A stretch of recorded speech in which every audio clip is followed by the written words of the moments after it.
is. It's That's when they're trying to cut y'all. yeah. Rock and roll.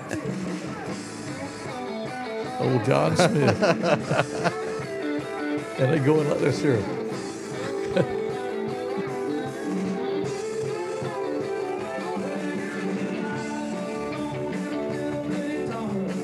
Yeah. Y'all breaking the law. That's one of y'all's crimes right here taking place. I told y'all to cut it.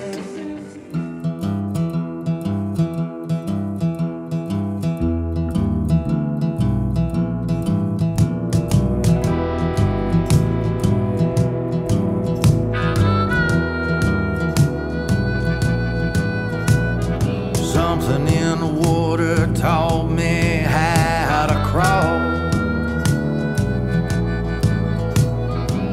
Something in the water taught me how to fall. Something in my blood. Hey everybody, welcome to another episode of Something in the Water podcast. I'm one of your hosts, Sean Clark. And I'm Uncle Dave Griffin, and our guest is Mr. Billy Ray Herrin. For the second time, he's back. Whoa. And we're glad. He's what? He's back. I thought he said bike. He's a bike. And we got a lot to talk about, folks. This coming to you, hopefully, on Wednesday, November 24th. Leading up to tonight is a big 24th annual Gram Parsons virtual guitar pull. And we're going to celebrate that live on our annual Gram Parsons Guitar Pull and Tribute Festival Facebook page at 8 p.m. Eastern Standard Time. So you want to go on there and check that out. It's going to be a great time. It's going to be Something in the Water podcast. Caution Light Media is producing that one as well. And Sean Clark and myself, we'll both be here co-hosting a podcast format, but it'll still be the virtual tribute, just like we did last year. We'll be offering up some fine videos from past performers of the actual live Gram Parsons guitar pull. Past performers and headliners.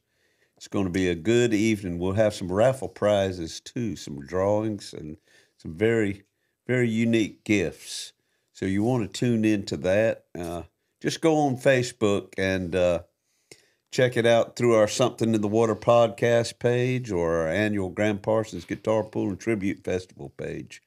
You can get the lowdown on everything there. But getting back to our guest now. Me and Billy Ray have done it all together. We've been cohorts in crime and in good things. Yeah. Really, we did some crime back in our day. Yeah. And all kinds of.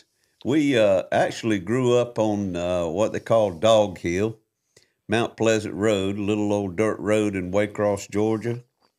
And he was right across the road from me. We met when we were very young. Right. Hardly even remember it. He's got. What's your memory? You were a year older than me.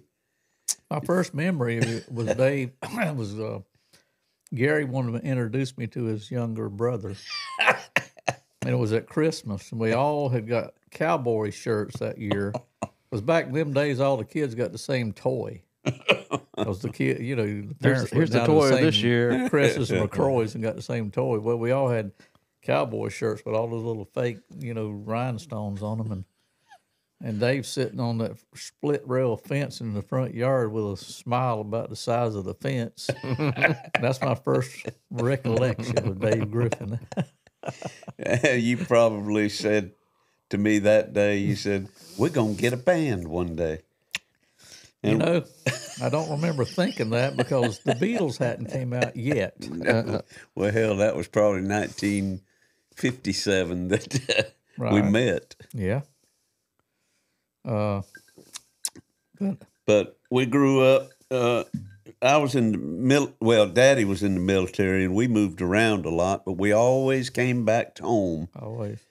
to that house on Mount Pleasant Road, and we'd come back 2-3 years later. We'd be a little bit bigger, and everybody around us, our neighbors, would be a little bit bigger. Yeah. We'd pick up right where we left off, and we started playing backyard sports. Of our childhood buddy, James Cock.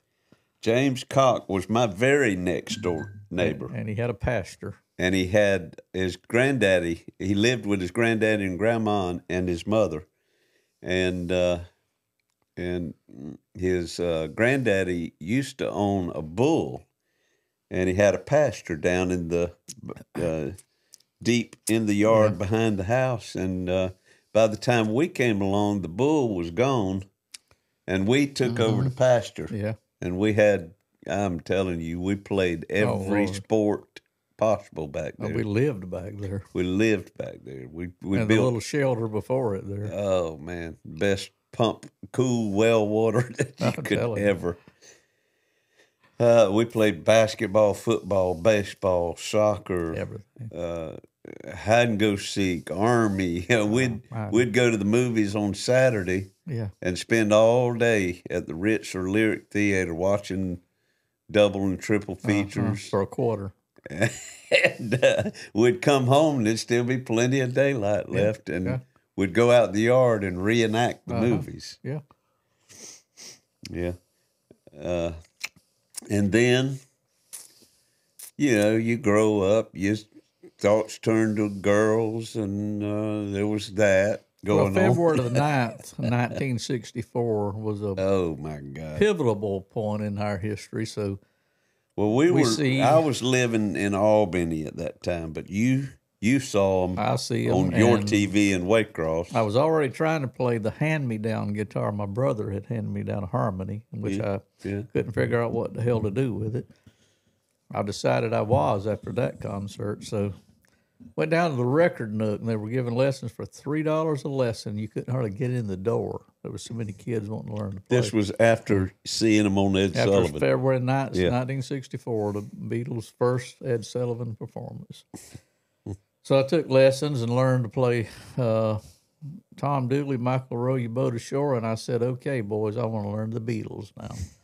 So they teach me Beatles songs, and then from there, I'm playing guitar for a few years before anybody around me's playing. Mm-hmm. Well, Dave was always playing piano, so he already had a little bit of this, and he had some drum lessons playing. I took some piano lessons in the 6th grade. And I tried guitar in the 6th grade because Gary took the same lessons as you did at the Record Nook. And he quit. He was one of them. And he didn't last long, but I remember his little notebook, and there was those songs, Tom Dooley.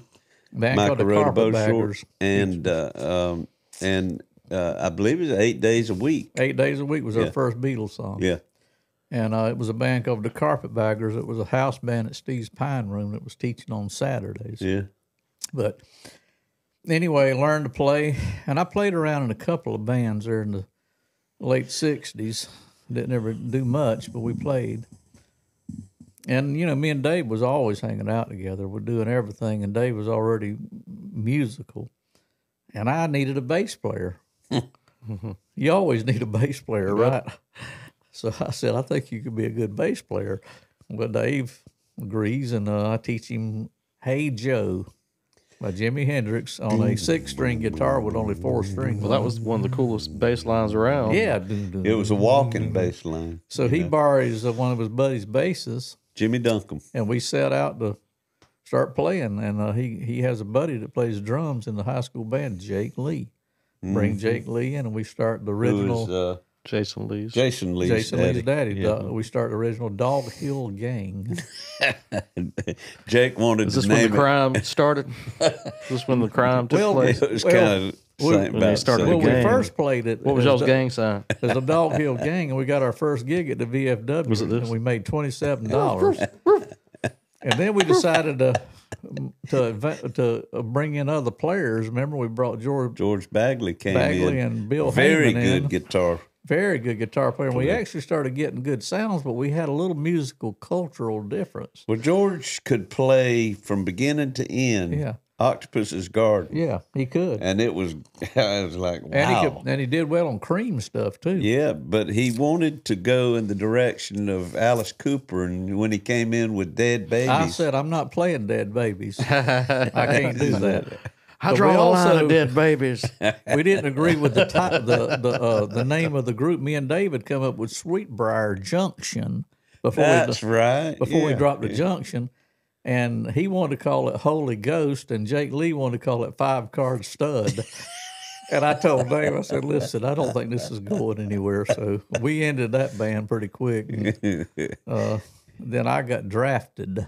That's right. And after I come out, you had been playing with some folks. I'd been playing more with George Bagley and Bill Heyman, but it was Albert Gatton and Gerald Gibson. Yeah, because you remember you telling me you were playing Captain Beyond. Yeah, and we I played remember that. Thinking, this is Dancing Madly Backwards, and that's not really the direction you wanted to go. But you were going you were leaning hard in another direction by the time you got out of the Army, and I was drifting into that same direction too. We loved mix before of country you and went rock. in the Army. Yeah, you had bought Chris Christopherson I loved albums, everything Chris played, and the Bob Creedence Dylan. Clearwater stuff, and of course we listened to Grand Funk.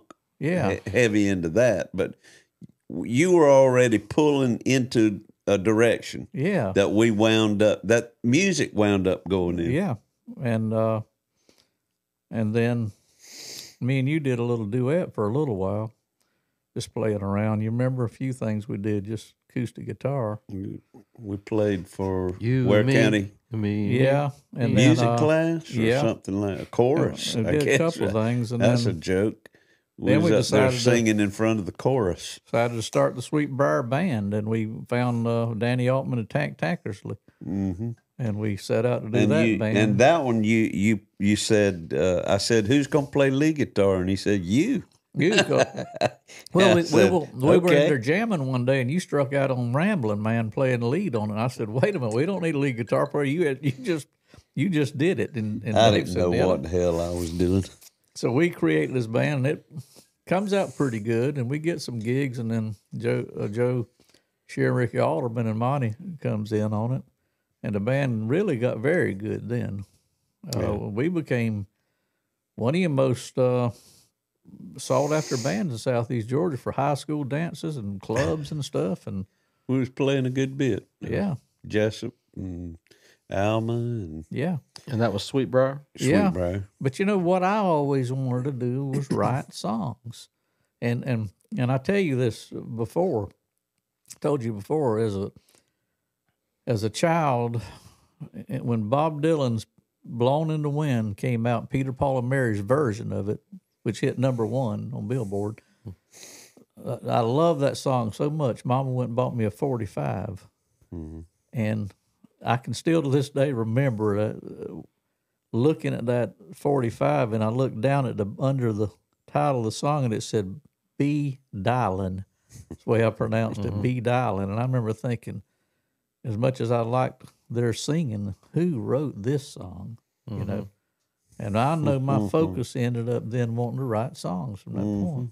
So it's Well, fast forward, and we did end up writing some songs and having some publishing contracts Sure did. with Bill Lowry in the early 90s. Dude, fast forward 7 more. No. About that time, we had some success with Lowry Music Group, Sure did. which And it was was the on- largest independent music publisher in the world. Bill Lowry out of Atlanta. Sure did. Oh, my gosh. Well, I had already had 5 songs published, and before I called you. Right. Okay, and one of the songs he'd give to Waylon Jennings, which I never got cut. But I called you one day, and I said, I got this good thing going with Bill Lowry. Come in and help me. Mm-hmm. All right, well, you come in, and we start doing it together. And boy, Lowry just fell in love with that stuff. What we would Him do is get in your studio. You had the studio. Yeah. I'd come over after work. Most nights I'd get off at about 11:30 in the morning before I'd lay down. Mm-hmm. I worked the night shift at the post office. Before I'd go to bed, I'd go over there, and we would sit down and program a drum machine for the song that we were going to cut. Then I'd lay down all the music to it. Yeah. And if we needed anything extra, we'd call somebody to come in and Right. lay. One time we had Connie and Rita sing on some stuff Yeah. for us. And, But Lowry started liking this stuff. Or Cotton Carrier first is A&R man, which was a legendary A&R man. Cotton, I had already, knew him some, and Cotton was not going to give you a compliment unless he really believed it. I can promise you he would send you out the door in a hurry. But he started taking a liking to that stuff. And he would take it up to Mr. Larry's office, and Mr. Larry liked it. And from that point, it got better and better. And then finally, me and Dave did this song, You and the Lovin' You, and sent it to Cotton. And Mr. Larry loved that song so much. I remember he wanted to give it to Conway Twitty. And he said, well, if Conway don't record this one, we're going to release this on Southern Tracks label, which had, at that time, had Atlanta Rhythm Section, Jerry Reed, Bill Anderson, Alicia Bridges, Louis Gazzard were all on that label. Mm-hmm. Well, Conway, of course, dies. Kind of, problem there. He heard our song and keeled over. He died. No. So God anyway, rest his soul, Conway Twitty. Mr. Terry Lowry, Bill Lowry's daughter, calls me one day and said, Mr. Lowry wants to release this. So we make arrangements to go to Lowry's studio to cut it. And we spend about a week doing that and Loving You, 2 songs that Lowry already had published. And we were the first CD to radio release, right? It was like prior to that release. Yeah. They would send 45s. demo 45s, the promo 45s to the radio stations to be played. But the day we finished the recording, we took it to Mr. Larry's office. It was late in the day, you remember, right before he was to go home. And he put it on, and he jumped up behind the desk, behind his chair, his desk, and he started. I remember him saying, God, this is going to be a big hit. He was very animated. Me and Dave was sitting there, our eyes like, really? Yeah. We were trembling. Yeah. But he loved it. And his daughter Bill told me. Lowry is big. Yeah. He was big. I mean, he was not only physically big, but this was the guy that had the company that did Young Love by Sonny James, Bebopalula. Well, he had a #1 selling country Atlanta Rhythm record. Section, Billy Joe Roll, Joe South. He finished up at the 20th century with the #1 selling country record of the 20th century. Did you know that?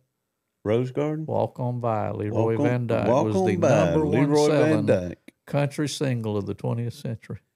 Wow. Of course, in '60s, he ended up being the publisher of literally of the decade because Joe South stuff was so. Games People Play was the most Grammy Award winning song in history in one night. Of the Grammy Awards. Mm-hmm. So I mean, anyway, we were in good company there. But we were at the tail end. We were at the last of it. We Nashville were at the tail end of it. Really kind of closing up things along in that time. But Cotton told me before Cotton Carrier died in '93, and about a year before Cotton died, he told me that some of those songs that were published, in his opinion, was some of the best of Bill Lowry ever published. Now, that was a compliment to come from most successful independent publisher in history. He sold the catalog in 2000 for $20 million, Bill Lowry's catalog. That's how impressive it was. Mm-hmm. Even the Beatles recorded songs from Bill Lowry. Getting back to the CD that they recorded on us, we went up there and laid down those 2 songs. Yeah. The Lovin' You and You, simply titled YOU. And we chose to name our group Hickory Wind. And we used studio musicians in Atlanta, some top-notch. Gates Nichols. Who was later Confederate Railroad's pedal steel player. He did all the keyboard. Yeah, and arranging. And helped us produce it. And he had actually played keyboard on Henry Gross's Shannon. Really? Yeah. Yeah. But he was a very good musician. And He helped us I with did it. all the vocals on it, and they wouldn't let me eat. Now we eat sub sandwiches in front of Dave and wouldn't let him eat that day. No. You got to do vocals. You can't eat. What? Yeah. And guess who we were having lunch with? But it paid off because I could hit the high Guess notes. who we were having lunch with it in the top of the studio because he was doing keyboard tracks for Kansas, Steve Wash. Wow. He eat dinner with us every day, but he didn't seem to take much notice of us, did he? No, he didn't have to. But we chose the name Hickory Wind.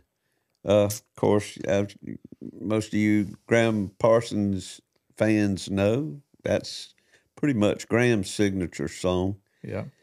And that became just more or less the name of the group on the CD. We didn't really have a band or anything. That's right. So fast forward to Well, I get this call 91. in December of 1990. I get this call, and I answer it, and this man on the phone says, "This is Ben Fong Torres. Is this Billy Ray Herrin?" And I thought it was Dave pulling my leg, so I think I said something like, "No, this is Paul McCartney." Well, then he said, "No, this is really Ben Fong Torres." And then I realized it really was Ben Fong Torres. So he says, I'm writing Graham Parsons' biography, and he goes on to tell me about Simon & Schuster's, one of the subsidiaries. Publishing it. And anyway, he said, Graham's told so many stories about his childhood that we don't know what the truth is. And we've, caught wind basically that the 12 years, and would you help me? And I said, yeah, I know Graham didn't tell, the truth from stories I'd read, And in fact, where I first realized Graham wasn't telling the truth was when I first opened up the record store, Sin City Records. A writers came down from Atlanta with a new magazine called Hitting the Note, did a story with me, and I told them what I knew. Well, they met Roger McGuinn up in Atlanta, and he'd give them a different story. So when the story comes out, it's not the same story I've told them. And I called them on the phone. I said, wait a minute, that's not what I told y'all. Well, that's what Roger told us. So they went with him. Well, they went halfway with him, halfway with me, and because they didn't know the truth. And that's when I realized Graham had told so many, untruths. Yeah. So when Ben calls me, he's run into a number of untruths, and the president of the publishing company that was putting the book out was a big fan of Graham's, and he wanted the truth. He had seen too many stories. Right. That's how Ben got commissioned, I think, to write it. So anyway, he says, I'll come down in January and get with you. So he comes in January of 91. And one thing on the phone, I told him, I said, I'll take you to the house that Graham lived in. He said, well, it don't exist. I said, well, no, it does. I know where it's at. Well, everybody else says it don't exist. I said, well, I'll take you to it. So when he comes... That's when you should have said, you want the truth? You can't handle the truth. You can't handle it. So when he comes, we go hang out in the studio for about a good day. Him and Holly George Warren was his associate writer. Yeah. And after we get through with the interviews... I said, well, you want to go see the house? And once again, he says, well, are you sure about the house? I've been told it don't exist. I said, well, it does. I've already called the guy that lives in it, and he's ready for us to go see it. And it was Wendell Dixon. And Wendell, was a big fan of Emmylou, and he remembered Coondog Connor, but he didn't realize Graham Connor had become Graham Parsons. But I told him the story, so he was prepared. So me and Holly and Ben get in my truck, and I drive them over there, and we get in the backyard, and we're leaned up kind of against my truck waiting for Wendell to show up. And Wendell's over there messing around in that practice house over there. And I was just joking. I said, God, I hope we hadn't picked the wrong backyard, because it's not good to be in somebody's backyard in South Georgia. And Ben just stood straight up and said, I told you, Billy Ray, I don't think. I said, I'm joking, Ben, I'm joking. So Wendell walks around the corner and introduces each other, and we walk in the back door, which is like a little Florida room. And Ben notices the ceramic tile, and he says, Graham had parties in this little den, this little Florida room. Mm-hmm. Wendell said, yeah, it made the move, So he asked, he said, well, if this really is Graham Parsons' house, there was one closet that locked in it, and only one. Wendell said, there's only one that's in the hallway. So we go in the hallway. Wendell opens the door, and I'll never forget, Ben Fong looked up, and he saw where the gun barrels went against the wall. And he looked at Holly George Warren, and he said, my God, this is Coondog Connor's gun closet. And every question after that, Ben was like in Twilight Zone, and I'm just amazed at his reaction. So turns out you gave him the truth. Yeah, it turns out that, like I told him, Graham's house wasn't destroyed. Wendell Dixon cut it in half, picked it up with I-beams, and put it back together out off of US 82.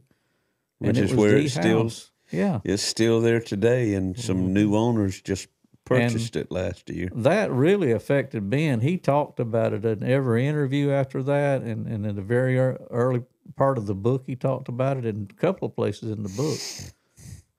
Well, let me interject a couple of things for our viewers and listeners there. Ben Fong Torres, first of all, was a former editor for Rolling Stone magazine. Yeah. Senior editor for Rolling Stone magazine. And in my opinion, I have a soft spot for that book that he wrote on Graham Parsons called Hickory Wind, The Life and Times of Graham Parsons. I have an affinity for that book because it was the first one to come out on Graham. But he is a great writer. And Billy Ray, on the other hand, talking about the 12 years that Ben Fong Torres said that they understood that Billy Ray was more or less an authority on that. When Ray and I discovered Graham Parsons in 1973, it was a few short months before Graham Parsons passed away, September 19th of 1973. And at that point, this man right here took it upon himself to learn everything he could about Graham Parsons' 12 years in Waycross, Georgia. He was conceived in this town. His mother went back to the hospital in Winter Haven, where she was from, for the baby to be delivered. Then they immediately returned to Waycross and made a life here for Graham for 12 years. So he grew up in Waycross 12 years of his life. And Billy Ray talked to everybody from school teachers, piano instructors, childhood friends. Childhood friends. Friends of the Connor family. The Connor family is Graham's daddy, Coondog Connor, was the overseer of the warehouse in Waycross, Georgia, that built the crates for the Snively Groves. Graham's mother's family were millionaires in Winter Haven, Florida, Central Florida. They had the first huge citrus industry. They had the orange groves down there, and when Graham's daddy married Graham's mama, they said, "What are we going to do with this guy?" They said, "We'll stick him in Waycross, Georgia, and have him run the box factory that builds the crates and everything." So he interviewed a lot of the workers that worked there at Snively Groves Box Factory, but he became pretty much the leading authority on Graham's childhood. And well, actually, in 1973, very few people, even in the music industry, didn't know much about Graham. General public, and the people in Waycross only remembered Graham Connor. That's true too. They didn't know that he'd become Graham Parsons. Only a few did. Right. And even the few that did know didn't understand his connection, because most people that study music history didn't see that connection Graham Parsons had with the country rock explosion that took place, in the 70s and late 60s and early 70s. And most people just really didn't know what I was talking about. Mm-hmm. So then I get the bright idea to open up a record store. In 73? In 74, actually. 74. And name it Sin City Records after Graham's song Sin City off of the Flying Burrito Brothers album. Mm-hmm. Well, it don't go over so well in Waycross, as Ben Fong Torres said in the book. So I had to change the name to Happy Sack Records a year later. But it became the first gathering of Graham fans that started searching for Graham's history. Mm-hmm. And I got to notice some people from Gainesville coming up, and I started getting letters from overseas, like Scotland and Holland, people writing letters to me. So the Graham fan base was starting to grow, you know, as the history was growing, as more things were being written about him, and the Eagles, and, you know, Elvis Costello shows up in the late 70s, and that's all growing. And then... Well, let's talk about the after the phone call and Ben Fong Torres comes down to do the research for the book. And you show him the house and everything. Right. He goes back and writes the book. And then he contacts me back and for weeks and months, all the way up to the summer of 91. He calls me because we didn't have internet then, so he was calling me and writing me letters.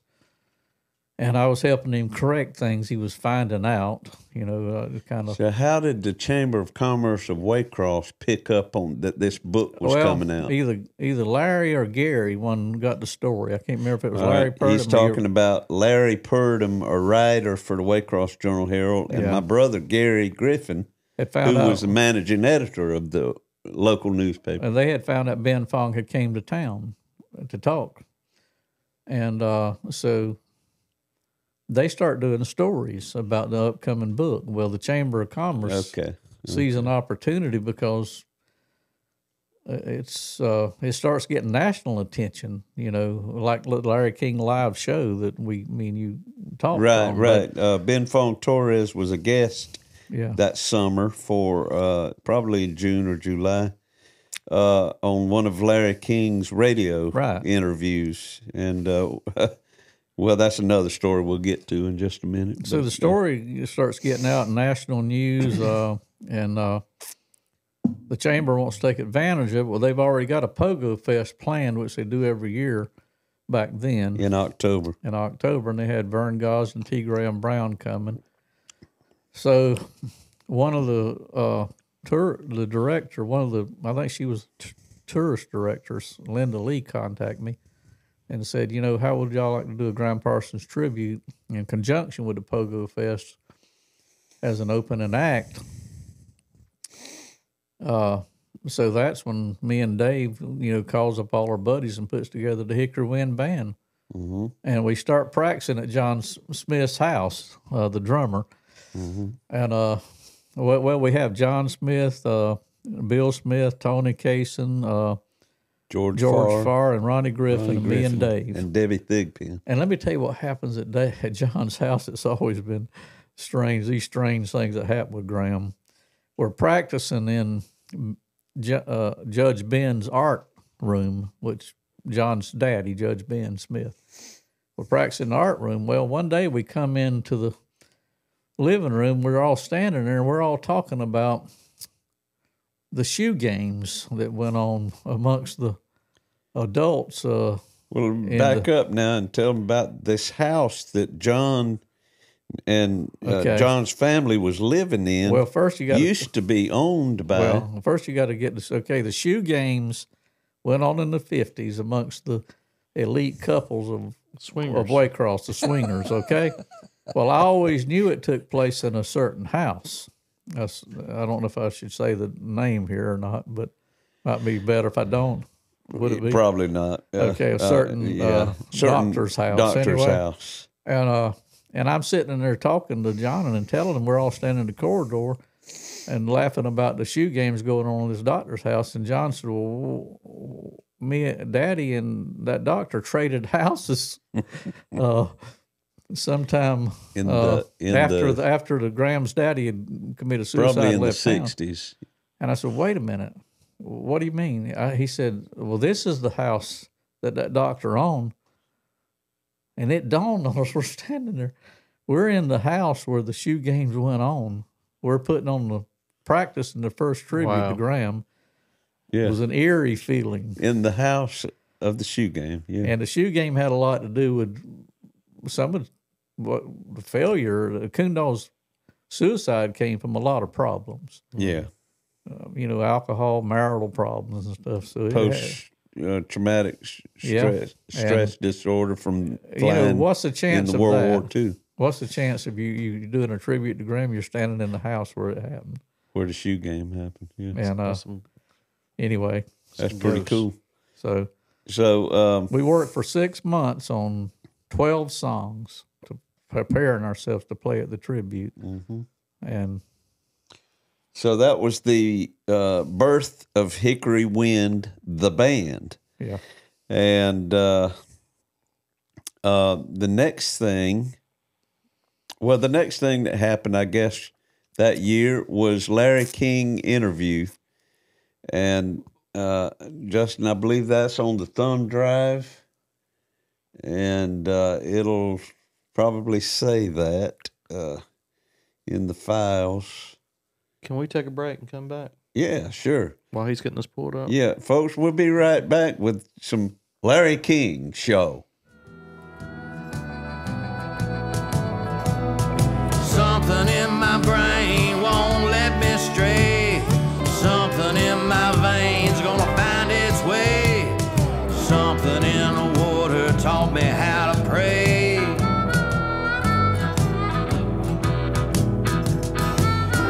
When that cold black water finds its way into your veins, you'll never be the same.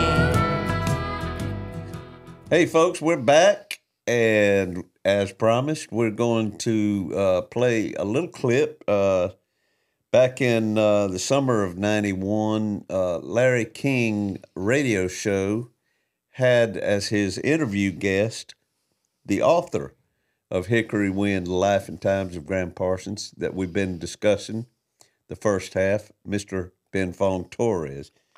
You were talking about... For those that aren't familiar with who Ben Fong Torres is. and maybe you've seen this movie, but he was depicted in Almost Famous. Mm-hmm. Cameron Crowe. The Cameron Crowe movie. There's also a new documentary on him now called Like a Rolling Stone that's just come out. That's cool. On Ben Fong Torres' history. Oh, really? All right. Yeah. That'll be one to watch. So we're going to get right into this. Justin, roll that beautiful Ben footage. A journalist. He is Ben Fong Torres of the Rolling Stones magazine. He's done lots of interviews and lots of features on lots of people. He's a feature writer for the San Francisco Chronicle. Once did a piece on me, for which I really feel honored. His new book is Hickory Wind, The Life and Times of Graham Parsons. We'll be back after the news. We thank Don Sutton. This is the Larry King Show, and this is the Mutual Broadcasting System. Boom.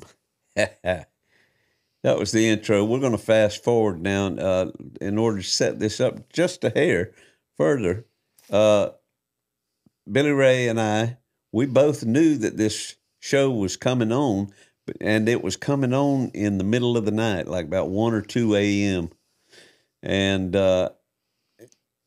you were at your house. I was at my house. And we both, neither one of us discussed prior to the show that, like, are you going to call in? Are you going to call in? No, we didn't discuss that at all. We just made that decision when we heard him say, taking calls in just a few minutes. So we didn't work. I worked up the courage to call in, and you did the same thing from your house. And this is what you're going to hear is the end result of that. They put us both on hold. They ask you, they take your call. They say, who are you and where are you from? So I told them, Dave Griffin, Waycross, Georgia. You said the same thing. Billy Ray Herrin, Waycross, Georgia. And then they immediately put you on hold and say, we'll bring you in a minute, you know.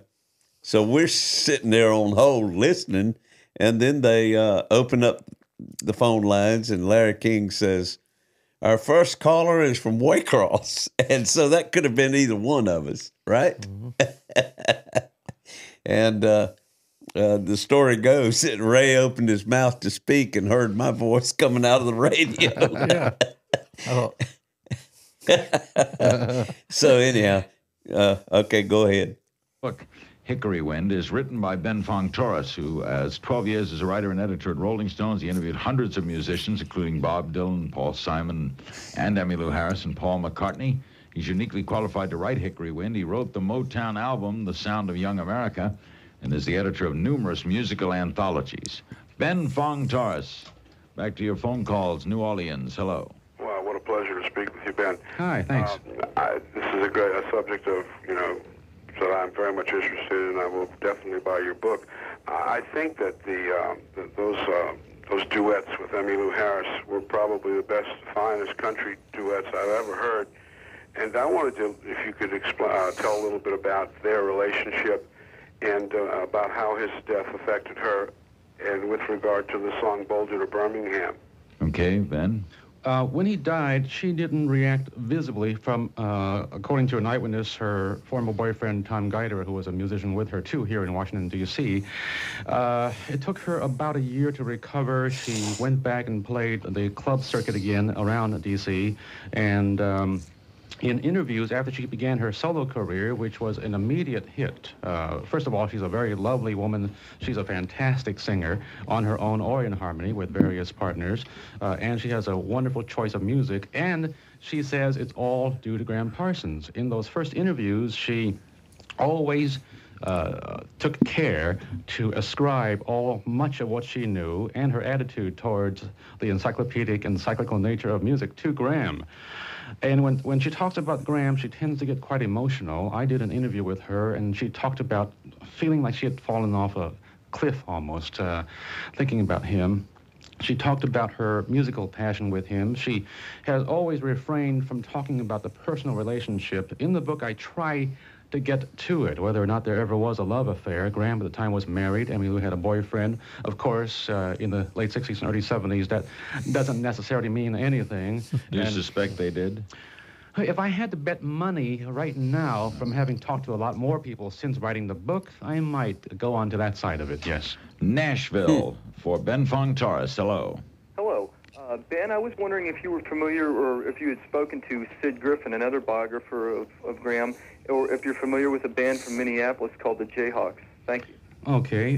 First, in terms of Sid Griffin, I spoke with him early on in the process of researching the book. He put together really more of a collection of essays and previous interviews of and about Graham, transcripts. The book was mostly photographs of Graham, a great collection of photographs. And so, to me, it was more of a scrapbook and a fan's perspective.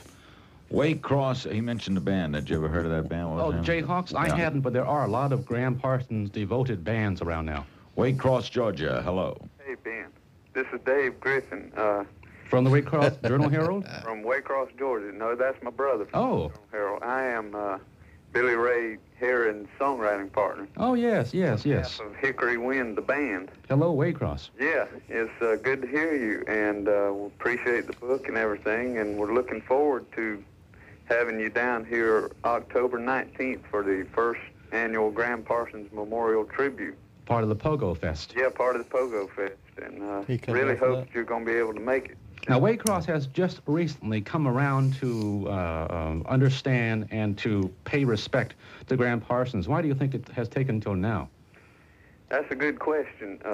Ray and I, Billy Ray and myself have kind of tried to further the cause as much as we can, through our music and everything. And I don't know, maybe it was because of the drugs and everything.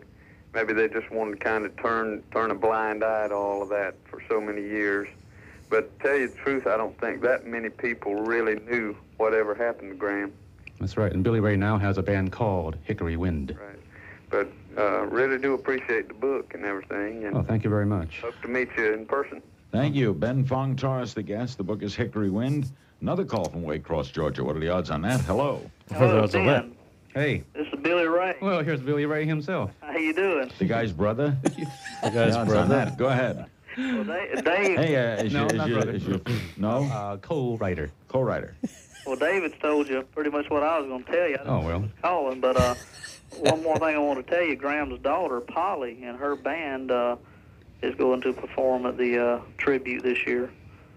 In Waycross? Right. Right, Along okay. with Vern Gosden, T. Graham Brown, and the Normaltown Flyers, and our band, Hickory Wind. Sounds good.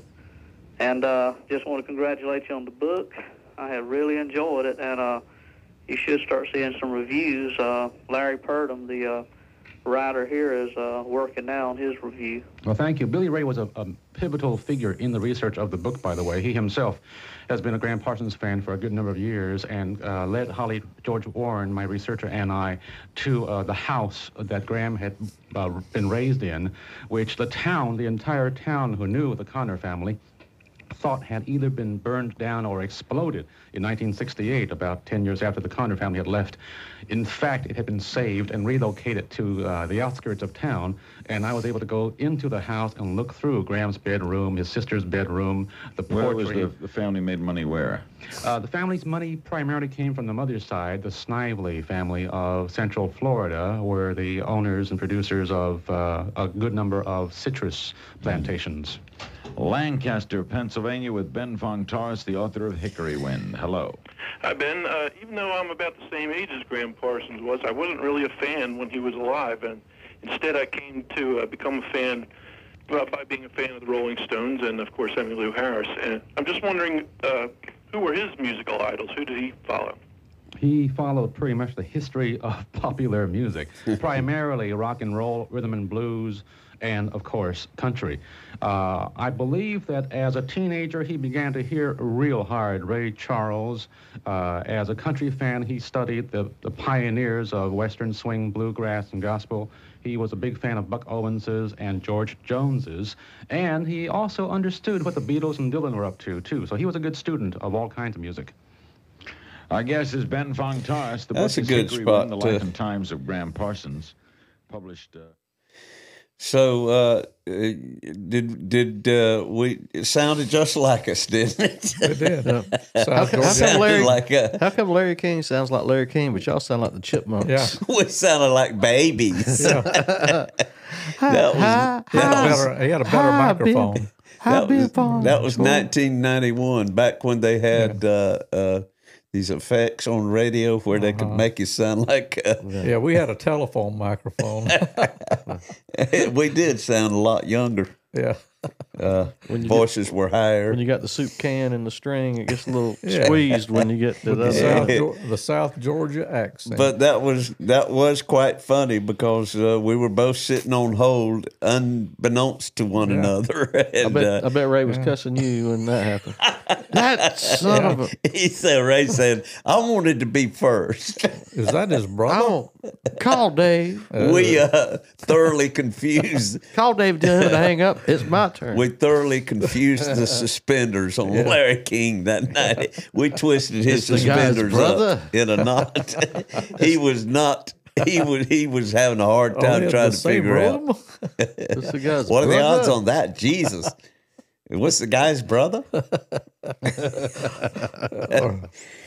Well, okay, so that happened in, approximately June, July, somewhere August possibly. 91. Of 91. Then you were involved with the chamber with constant meetings leading up to. I got a phone call from Linda. And she wanted to know if I'd put a band together to open up in a Graham Parsons tribute in junction with Pogo Fest. Yeah. So I started going to a few meetings with the chamber, and they were all excited. The book hadn't came out yet, and which I warned them. I said, when the book comes out, there's going to be some dark moments in Graham Parsons' life. You know, well, that's all right, because, you know, Elvis Presley did drugs, Hank Williams did drugs, you know, this and that. I said, okay, I'm just warning y'all, when the book comes out, there'll be some dark moments. Well, carries on. the really surprising thing, the Atlanta Constitution catches wind of our event, and they come down. Charles Walston comes down and does a 2 full-page story, which is unlike. You fold out, you got Waycross, Georgia for 2 full pages. And he was a big Graham fan, Charles was. Yeah. And they were all excited about that. That was the biggest publicity Waycross had had in years. And so all this is going on, and right before the concert, which is in October, Ben Fong's book comes out. What month was it? It's right before it. September. Maybe. And, well, they all read the book. Some of the chamber people do, and their wives and stuff. Oh, they're alarmed because Graham's done drugs with Keith Richards and all this stuff, and they're all upset, and they call a meeting. And I go to it. Well, you know what? If we'd known this before, we wouldn't be promoting this, you know. Well, I told y'all before, remember? Well, that's all right, you know, but, well, anyway, we carry it on, and they said, we'll never do this again, right?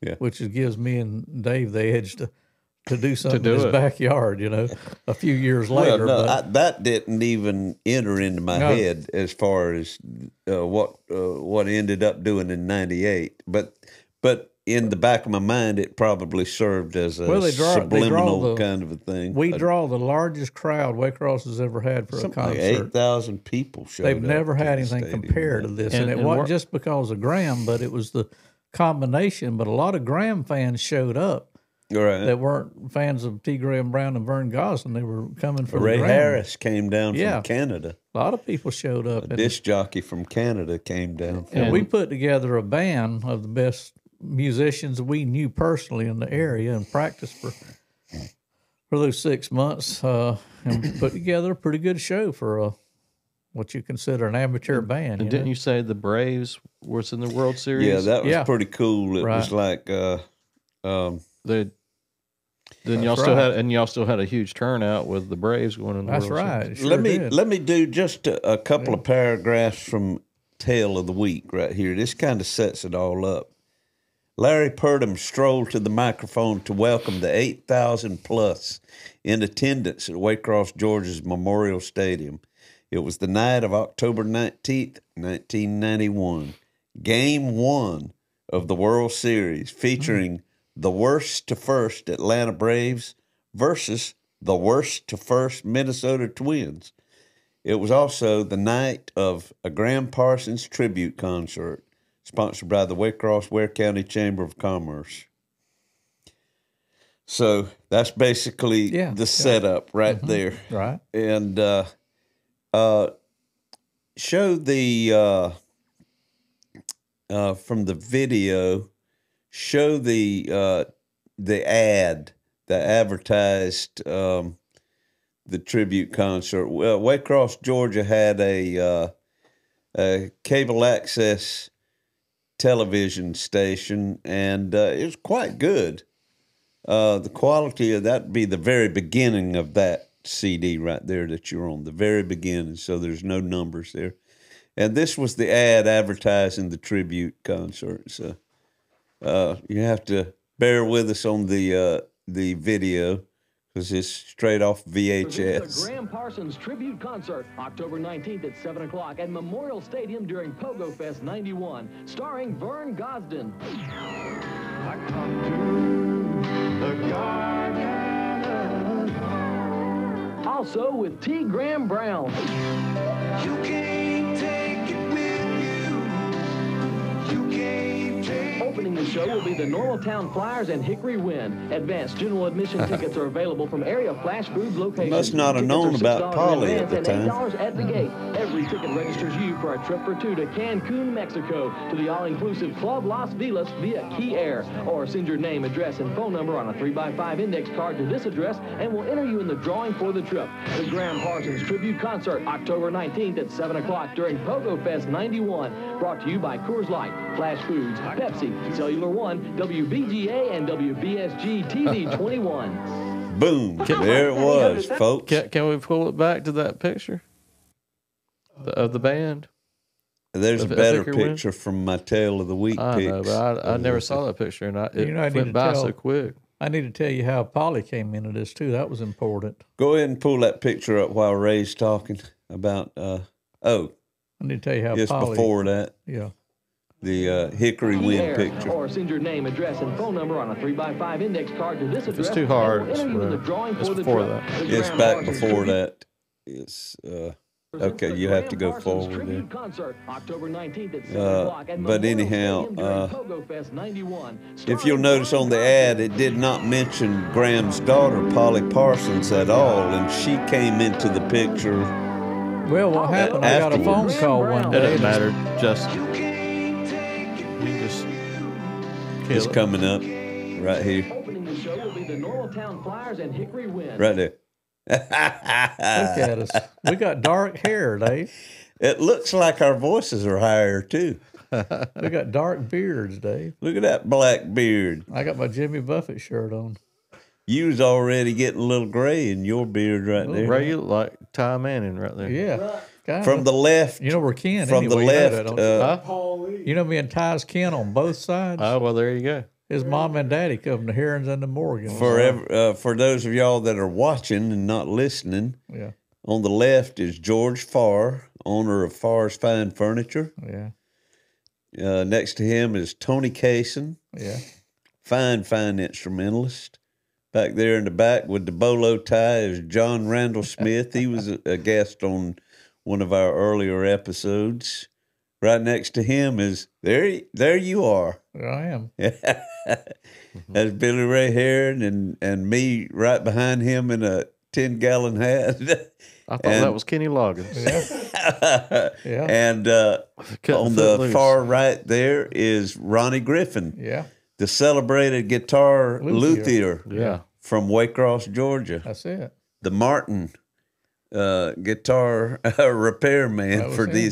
these parts. Yeah. But that was us. That was the Hickory Wind Band. Yeah.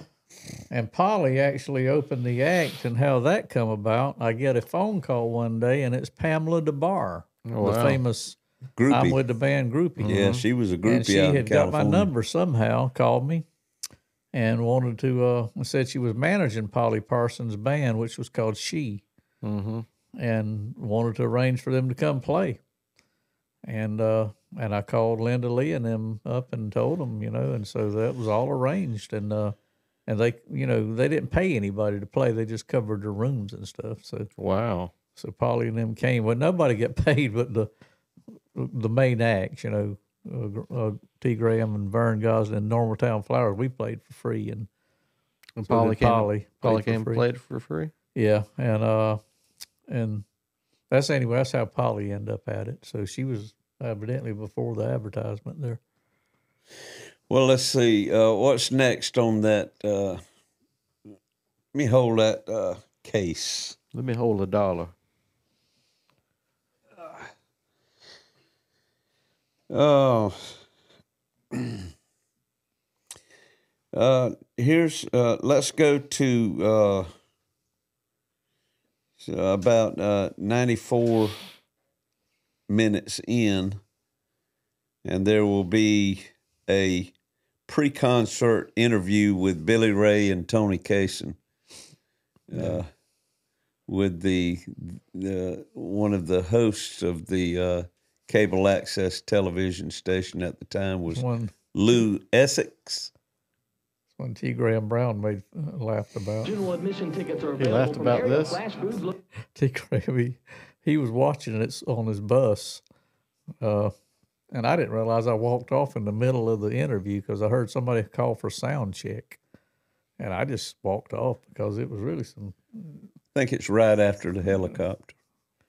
Lou wasn't the most informative interviewer, and it was. I can't remember what it was T. Graham said, but he sent word for me, and I went to his bus. Me and John Smith did, and There we go. I remember when he come off the bus, he said, "Man," he said, "that was cool as hell. You walked away from that idiot interview, and you're right in the middle of the interview." And I didn't realize I had done it. Okay, here's the interview that Ray's talking about right here. That's damn Black Hawk. Yeah. I mean, I'm telling you, this was well put together. This was a period of time when Waycross was kicking on all cylinders right in here. Wonderful Waycross at the bottom. TV station, radio was Y'all had good. adjectives and everything for Waycross back then. Wonderful. Wonderful Waycross. We've got Scott, of course, he and Les are up on top of the And these Pogo Fest events were well attended. Is that Blue Thunder? They had Charlie Daniels headlined one year. Yeah. There it goes. Les is giving us the signal. They've got the rotors going. Okay. So I think they're ready to go. Okay. So Rotor. You are watching the helicopter preparatory to taking off. Preparatory. She said they got the rotors going. Ain't nothing going. This is. That was fast. Yeah. They're quick like a bunny. Questions about it have sat right in the helicopter itself and have inspected it closely. It's a marvelous machine. This is totally 90s. This is before CGI, folks. Okay, here we are at Pogo Fest 91. And we have two distinguished guests with us this afternoon. We've got to my left Tony Kaysen, and we have to my right Billy Ray Herrin. Billy Ray Herrin. And these gentlemen are a part of a great group known as Hickory Wind, and they will be performing here tonight as part of the Graham Parsons Memorial Concert, along with Verdon Gosden and many, many others. And come on in a little bit, fellas. They want to get a close-up of us, and I guarantee you my deodorant's working, so don't feel bad. First of all, Tony... Ray, you got that rock star swagger. I guess all total about 2 months. About 2 months? And what instrument do you play? Pedal steel and lead guitar. Pedal steel and lead guitar. That's nothing like the Apache helicopter, is it? Not quite as complicated. Tony looked more like the micro machines you fellas commercial are guy. Looking forward to Talk the real Graham fast. Parsons concert tonight, which will begin Micro machines, about 6:30. And what kind of music do you make? Country music, the best kind. The best kind? There you know. You like a little bit of gospel once in a while? If you listen real hard, you might hear a little bit of gospel in there. Well, let's talk to Billy Ray here. Billy Ray, come on in here, buddy, if you will. Sure. And I know that you fellas have been real busy tuning up and getting everything in order. That's a tremendous sound system you've got up there. Right, yeah. It's brought in by a company out of Michigan. And you know what's so amazing? It takes them a long time to set it up. Okay. And I know that you musicians... I'll take your word on that. That's exactly right. How long have you been with Hickory Wind? Well, we started the group, I guess, about 3 or 4 months ago. Brought Tony in about 2 months ago, and we cut a CD under Bill Lowry's label. Now, it was released last September. Me and Dave Griffin did, and then this concert came about. The tribute did from the book that was written about Graham, that was released in July on Simon & Schuster's, which, by the way, was entitled Hickory Wind. But we had the name Hickory Wind about 6 months before that. And so we put a group together, and we decided to pick the best musicians in South Georgia. Tony Kaysen had to fit the bill there. How many musicians make up Hickory Wind?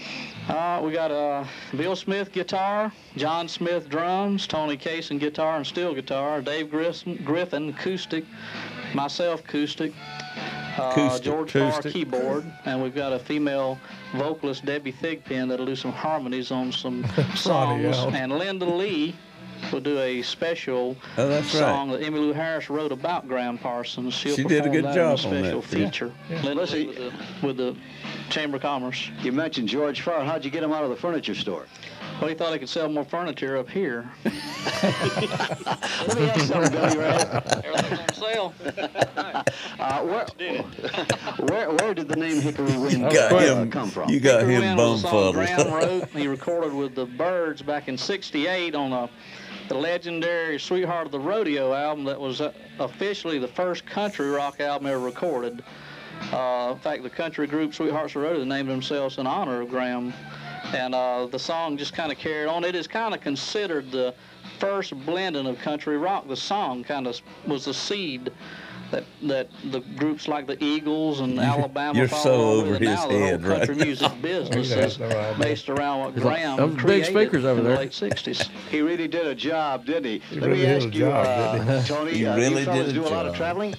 I do a lot of traveling between Blackshear and Waycross a lot here the last couple of months playing with the band. I sure have. How's the CD doing? Well, there again, Ray's the expert on that. I've heard the CD, and it sounds very good, and it's been playing around the country. As a matter of fact, it gets played regularly overseas in like Holland and quite a few other countries over there. You know, it's like someone has to leave their own country to become famous and then come back, and then all of a sudden, hey, you're discovered. Well, is WBGA playing it? I don't know. Well, you better get on Mr. Squires. Let's get on Mr. Squires. We'll get him to play. Here's a little clip of Polly Parsons in the beautiful gold nudie suit and her band She, which was named after another Graham Parsons Chris Etheridge composition off of solo album. What is that backdrop with those bars? What is that? That's Is that bleachers. It's bleachers. Yeah. That's the bleachers on the visitor side. So the stage is that far back? Yeah. Stage was aimed back at Yeah, because that whole ground was full of people. They let everybody sit in the field out there. Everybody's sitting in the field. Oh, yeah. Wow, okay.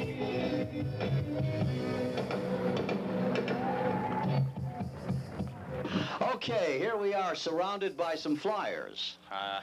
Not pilots, these are the Normal Town Flyers, and they are here at Pogo Fest 91 to be a part of the Graham Parsons. These guys were out of Memorial Athens, Concert. Well, I'll Georgia. tell you right now, they look more like bouncers in some nightclub to me, but they Because at our work. Sound check. The sound check. That's a tough time. We don't have our makeup on yet. The sad news about these fellas being here today is they have just learned.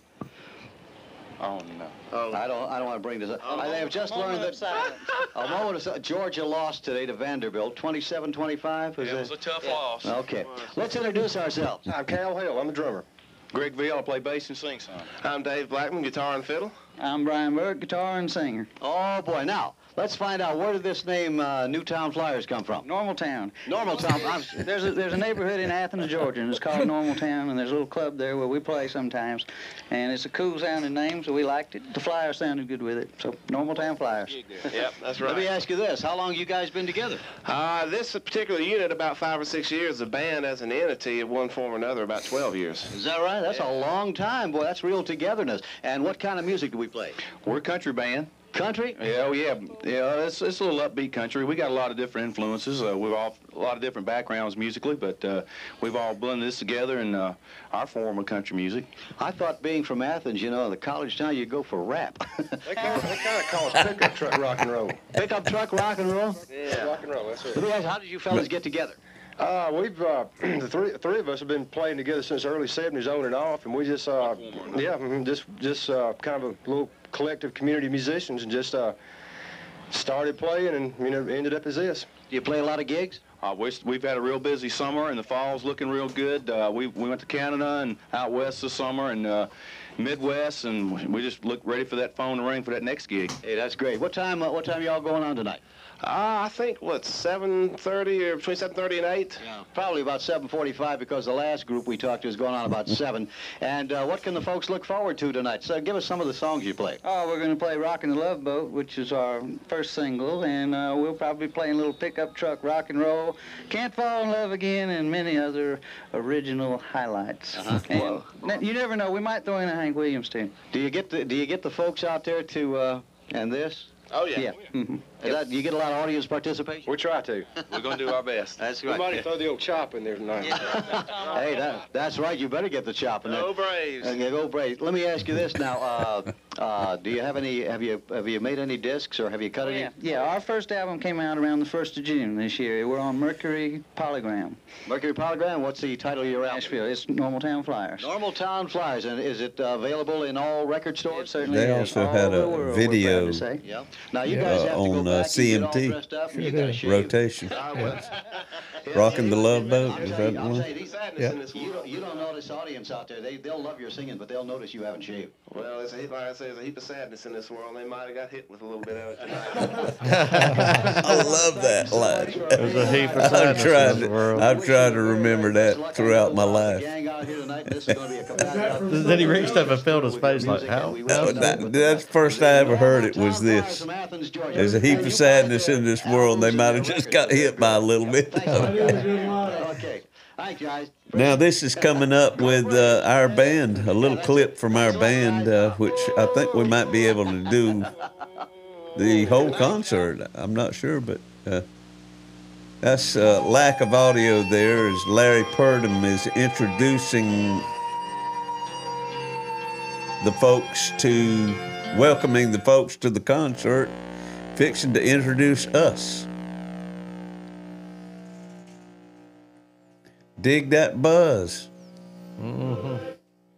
Yeah, a lot of people. There was a buzz about Graham Parsons going around in 91. There were a lot of people in the stands, too, Sean. Oh, yeah? Yeah, they had them open for both, so you had them.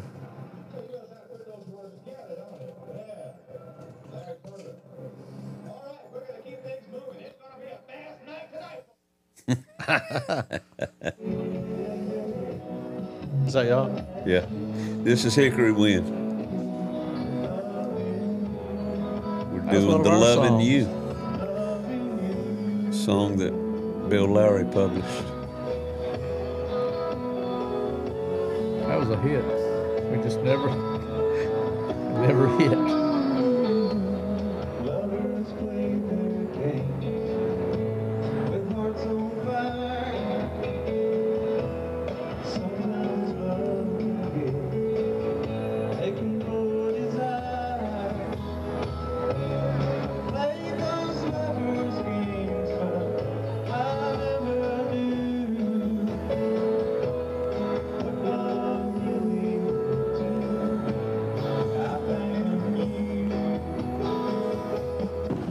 Okay, that's about it there for that particular disc. Now, well, it's a beautiful. The other disc that you found that we were thinking that it wasn't going to work, and Justin, just this afternoon, just in time, we call him. Just in time, right there. Discovered what was wrong, and and I can't recall at all. I couldn't get it to work at home, so I wasn't able to categorize it or sequence it into any kind of order. So this is all going to be. This is all Billy Ray's naked baby pictures. Well, they weren't any. So we'll be seeing this for the first time in 25 or 30 years, Billy Ray and myself. And Sean and Justin have never seen it in their life. Nice. That just turned into Mark Holland. This is... is that you, Dave? This is pre-concert videos of the band She. Jimmy Thrillquill. Jimmy Thrillquill. This guy right here on the left is Mark Holland. Yeah, old Mark. Notorious, famously, another Graham Parsons historian from Tampa, Florida, who hung himself. Started a bed and breakfast, opened up a bed and breakfast in Tampa called Graham's Place. And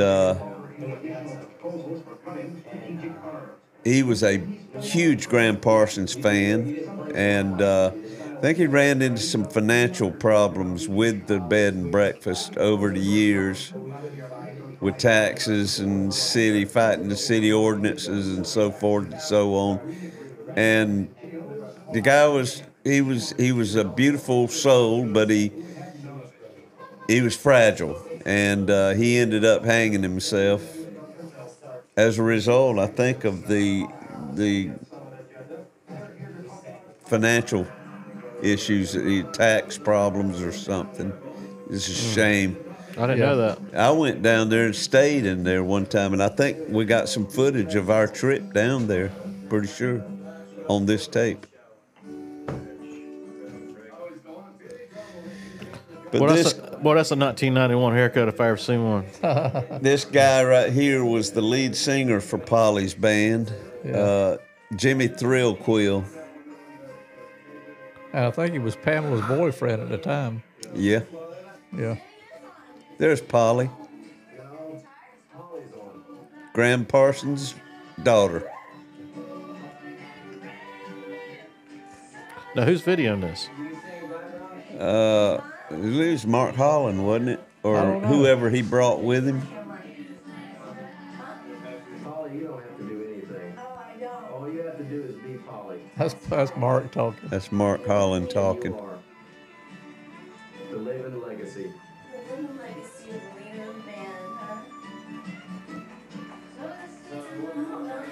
She sure is pretty girl. You look great. You look great. They got Emmy Lou on the TV. How'd that happen? Yeah. CMT? CMT was very big at the time. 91.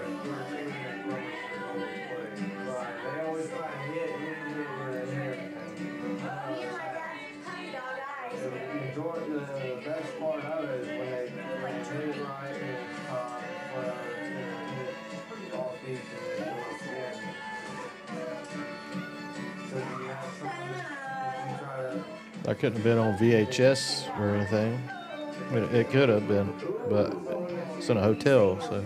Yeah. Yeah, there's the nudie suit. Yeah, that's the dude at the door is Mark Holland's pal from Tampa. He was recording a while ago. John something. Yeah. Wayne, no that. I'm real bad with names. Like I'm so bad. I can't remember who this guy is. Try and remember, you know. And work. Ray Harris. This is Ray Harris, disc jockey from Canada. No, Wayne, Ray Harris. Ray Harris. Oh, yeah, okay. He played it. He's played it at our festivals several times. What is in a name?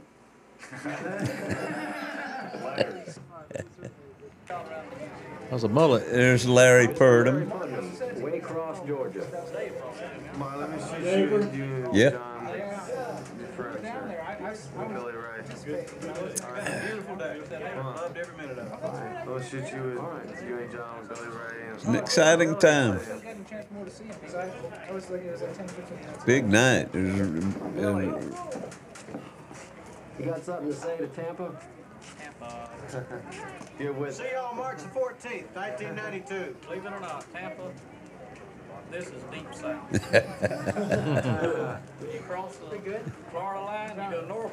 Me? You go north. Cut. Nancy. Polly. Nancy. Thank you. Polly. Nancy. Nancy's good. Hi, Mom. Say hello to Mom. I love you so much. Say hello to Cece. Hi, Cece. I love you too. Say hello to Graham. Hi, Daddy.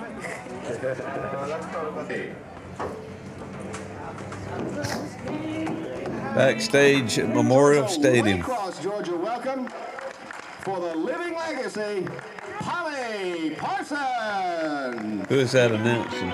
You remember? Yeah. Is that Dave? He's the chamber guy? No, he was the disc jockey. You don't remember what happened with him later? You get drunk? Are we live now? Yeah. I have to tell you later. All right.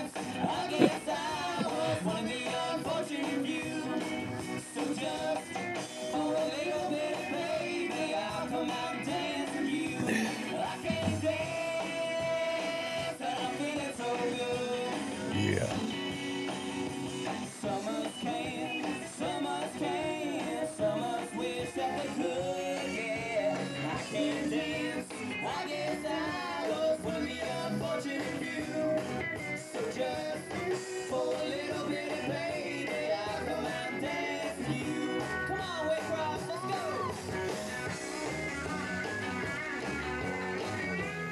The guy in the blue nudie suit there reminded me of John Lennon.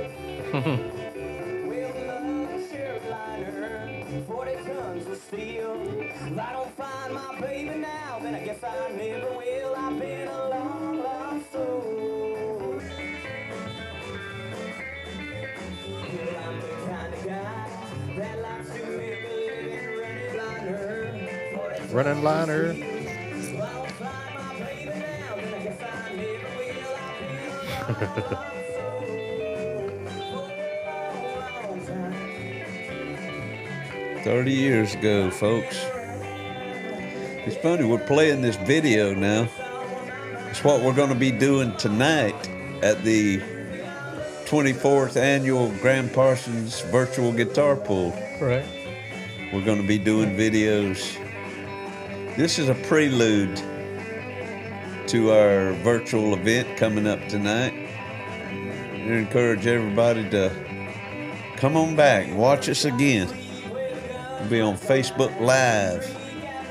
All kind of acts we're going to be playing. Oh my gosh, we got about 30 acts that I know of. There's liable to be more by the time we get to tonight. Pine Box Dwellers will be there. Billy Ray's gonna do a video.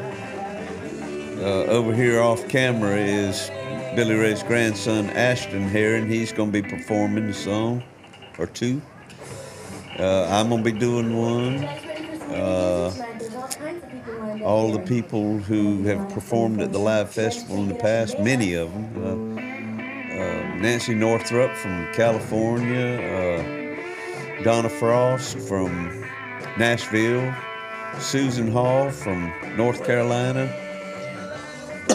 David Cry from New Paltz, New York. Yeah. The owner, the current owner of the Martin guitar that Graham and Bob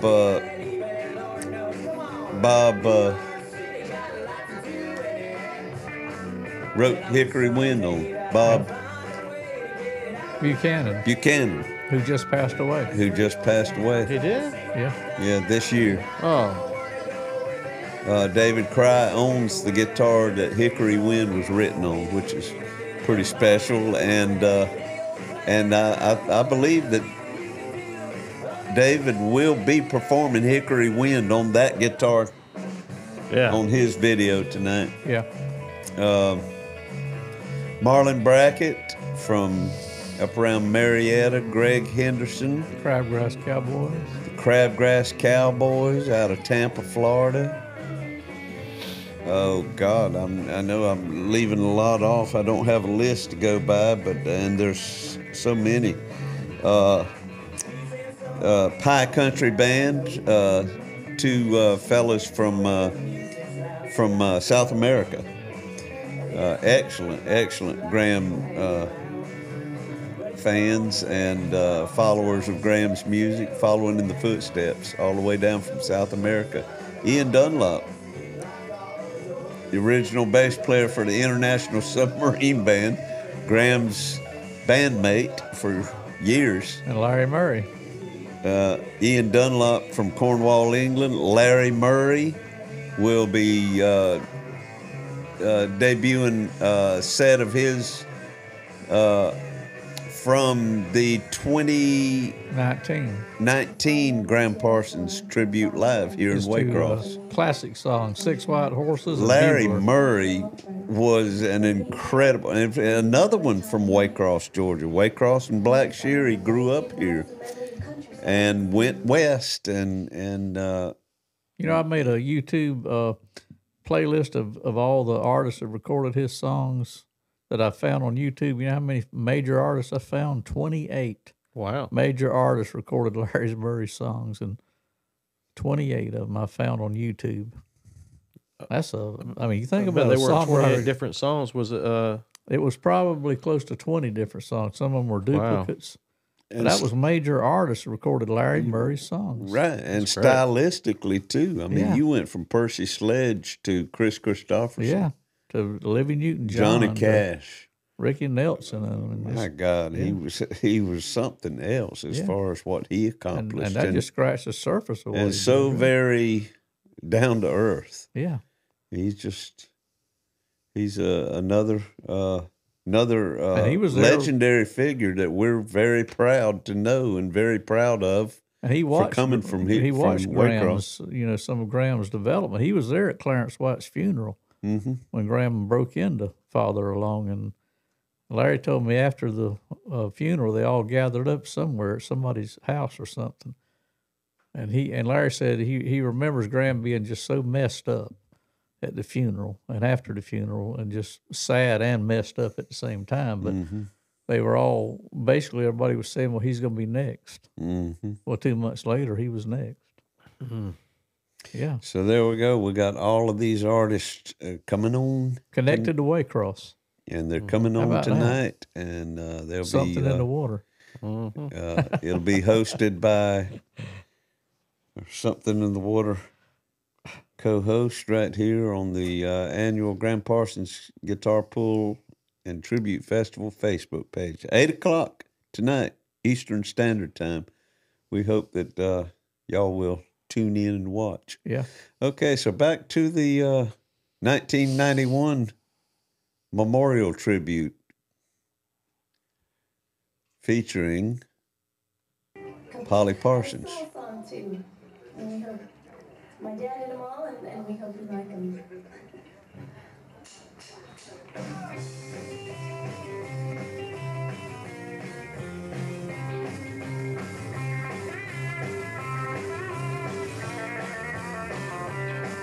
Well, I hope that the man you find yourself with gets drunk and loses his job. In every road that you travel on, it's dusty right here.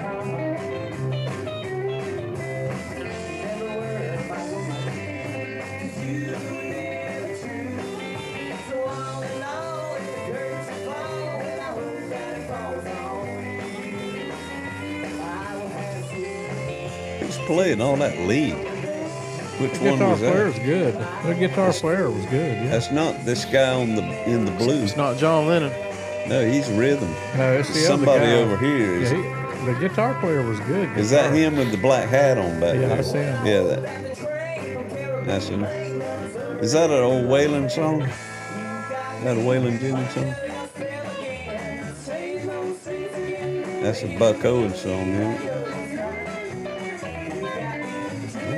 Under Your Spell Again? Yeah.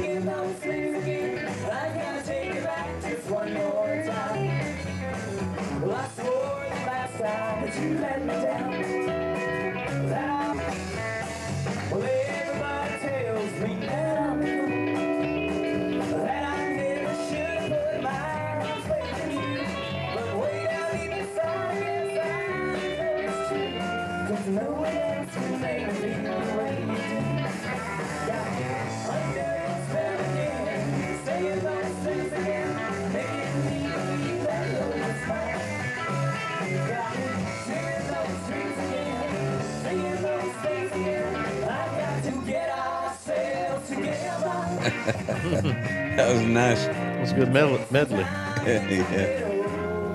That's the old.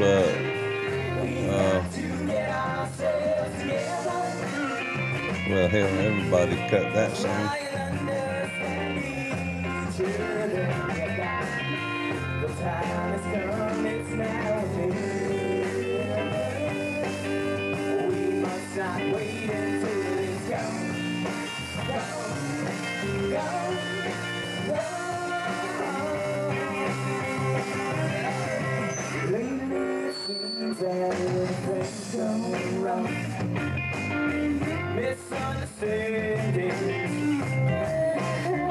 We've got to get ourselves together. Take some time and talk it over. We've got to get ourselves together. You got to try and understand each other. We've got to get ourselves together.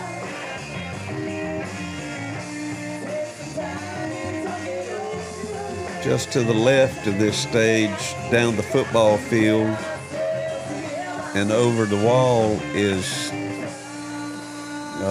Williams Heights Elementary School, where Graham went to school back in the day.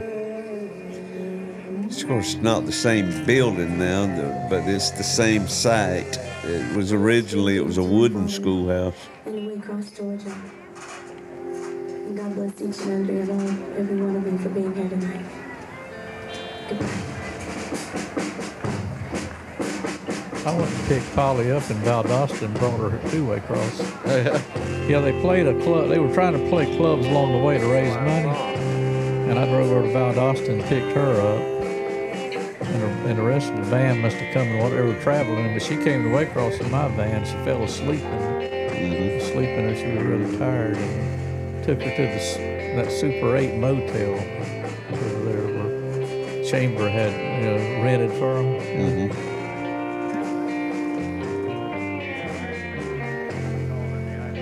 She called me up the morning after the concert and apologized to me for the way some of her band members acted. I ever told you that story? What they act like? Was their egos out of control? Well, what happened was I went up to their motel room and they were complaining about them being the opening act and not us being the opening act, and they were calling us a cover tune band, and I said, well, wait a minute, we got a contract with Lowry Music Company on Southern Tracks record label. What have y'all got? Well, after we performed, that lead guitar player and Polly came to me and said, listen, we want to apologize to you. We didn't realize how good your band was. And the next morning, when it was time for them to load up and go, Polly called me on the phone, and she said, I want to apologize to you for some of the actions of some of the other band members, especially that bass player. And and I drove down to the motel and stood there and talked to her for a long time, and hugged her and said goodbye to her and all. And I think Larry raised some money for her. Larry Purdom. Raised some money for him. Good old Larry. To get to Nashville, because like they didn't have any money. They were stuck in old Waycross again, like That's pretty good there. They did a little emotional thing. She was probably fairly emotional about this. Would have had to been her first and probably only trip to her daddy's Well, what she told hometown. me? Let me tell you, the night I took them to the motel room and I was helping her tote all her stuff in, we were walking in, and she wanted to know where all her family members were in Waycross. I said, Polly, you don't have any family members here. She said, I thought I had aunts and uncles and cousins and all here. I said, no, you don't have anybody here. Wow. Well, that was a shock to her. Yeah. I mean, when they left in 58, and their daddy committed suicide in 58, it was, Waycross was history. That's it. They never had any family members here. But she thought she was coming home to some... Yeah, she was expecting something different. Yeah. She was just young, she didn't know any better. Pamela Barr was supposedly managing her, Now, Jimmy Thrillquill, he went on to actually be a little bit of a successful producer out in California. Yeah. Dave, he had his own studio and stuff. I don't know what he accomplished, but he worked in the industry. The rest of them, I don't know what happened to him.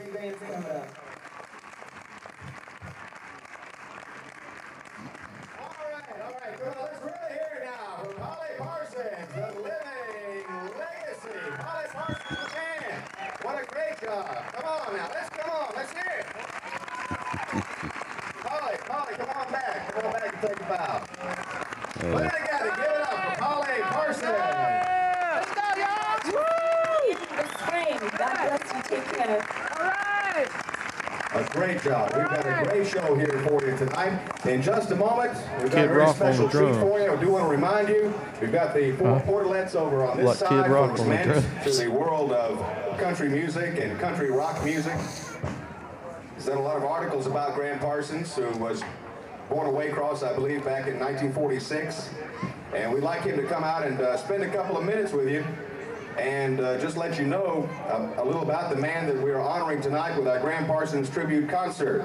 I'd like to welcome from the Waycross Journal-Herald, Mr. Larry Purdom. Larry, come on out. There he is. Good evening, ladies and gentlemen, and welcome to the 1991 Graham Parsons 1991. Georgia, the first of many. Just want to take a couple of seconds. 20 years ago, He's coming in Graham hot. Parsons had a dream. I'm coming in so He hot. did. I'm He had a good intro. But before he did, he lived half his life in Waycross, at places like Williams Heights Elementary School, right over there. Graham Parsons left the South, but the South never left Graham Parsons. He took the music that he heard growing up here in Waycross at WACL, WAYX, when AM radio was king. The country music, the rockabilly, the rock and roll, and the gospel blend that he heard right here in Waycross, took it out west and changed the shape of American music. They say that Graham Parsons' life led and read like a bad country song. There he is. 2 days before Christmas in 1958, his dad killed himself. The day Graham graduated from high school, his mother died in the hospital, ill with liver problems caused by all alcohol over the abuse. state looking for that Shortly green thereafter, coat. Bob Parsons, There it is. Graham's It stepfather, was the suede married coat the family that babysitter. Dave traveled statewide to find that coat, wasn't it, Dave? That gave great country artist who Well, says, what color "My was it? music is the healing music." It's the same color as Larry's shirt. Hunter green? Teal. And Graham Parsons surely played the healing music. Teal. He always saw his solace in the music that he heard down south. Let me hold that hat. Pass it down. We're glad for you to be here tonight. There it In is. just a little while, See? good, soft Georgia Yes, sir. wind's going to come over the stadium. Put it on top of the other hat. It's nice golden glow on everybody. And much the same way. Does that remind you of anything, Just folks? want to say, take a second. Welcome home. Welcome home, double Graham. decker? Stop back anytime. It's, I got my Yamaha there, Ashley. Billy Ray's playing a Yamaha, Together, don't it? Yeah. and I'm playing a Takamine. All right, we're going to keep things One you moving. give It's away. gonna be a Didn't you fantastic give that one away? I gave that Takamine away, and everybody knows that story by now. Yep. Hickory win! I like that introduction. Oh, win. Oh, yeah. We started off with Loving You. This That is a could've song been- that Ray and I co-wrote. That should have been It's published by Bill Lowry. I've had the sunshine, the pouring rain. I've shared the laughter. Larry loved that stuff there. Felt the pain. We blended the country and the Eagles is what we did, Sean. It seems that I never knew.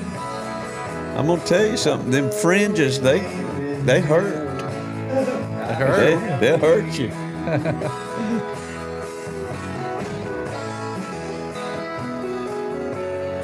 Bill Smith, lead guitar on the left.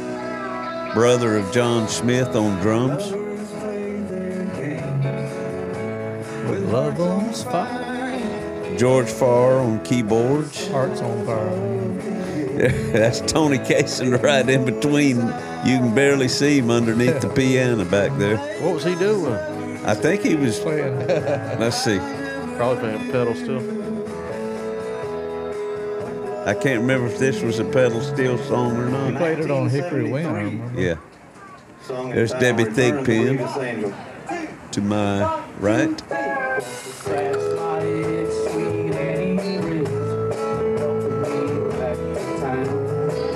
Ronnie Griffin on bass in the lilac jacket. I never played bass. Ronnie's an excellent musician.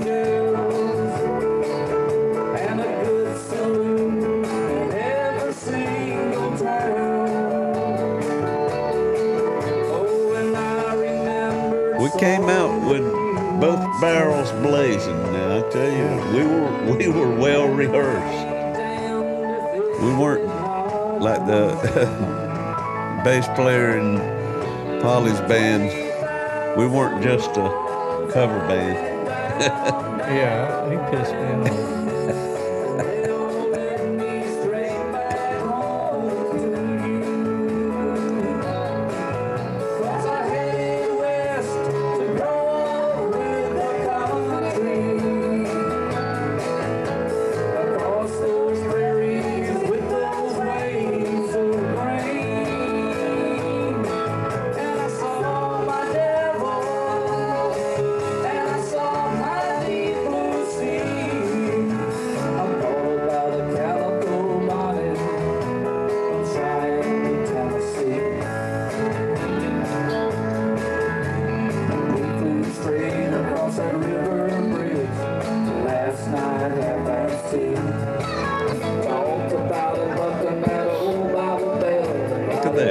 seen that same moon tonight.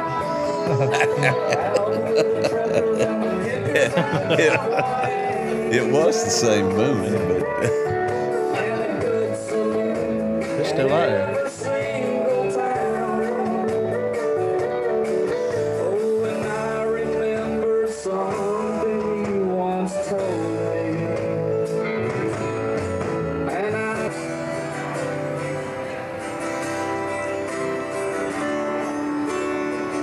And where we are right now is only a few blocks from where this all took place. Yeah, that's true.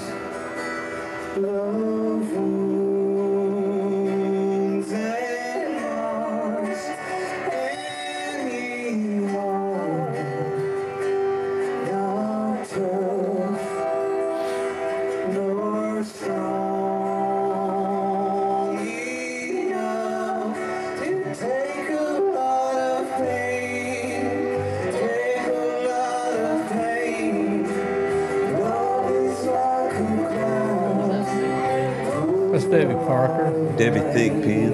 She married Andy Thigpen.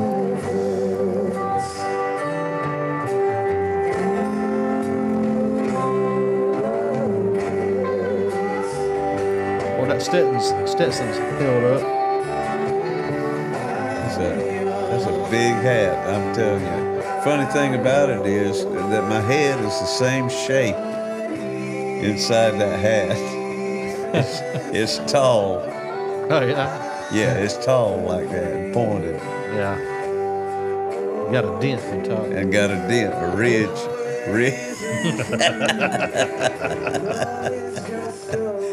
Looks like a dumpling.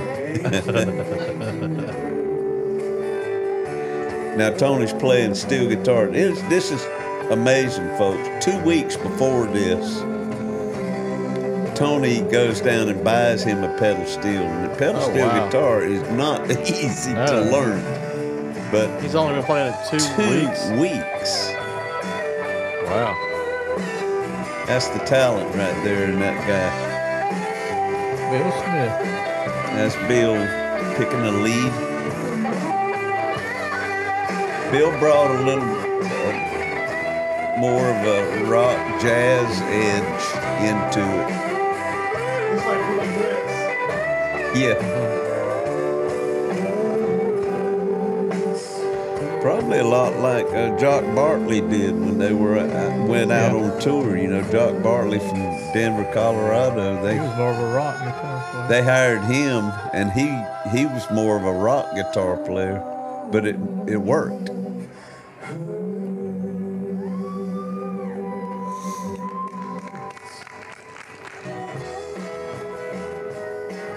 You Can't Hide Your Heart from Love. That was it. That was a good one there. That was another original song. Larry should have released that one here. Huh. That was a good little tune. That was a good tune.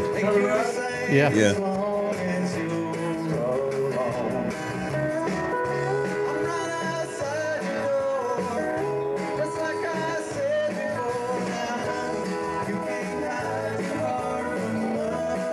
We try to get a Desert Rose band sound there. That's right. That was what we was going after, Desert Rose. That was a perfect little tune. There's another song written by Mr. Graham Parsons. When he was about 18 years old, I believe. Excuse me.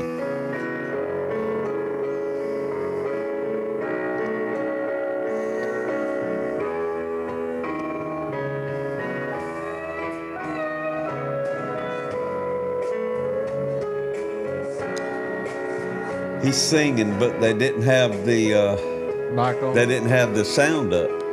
Remember, it comes in all of a sudden here. It's coming over the monitors, but it wasn't out front.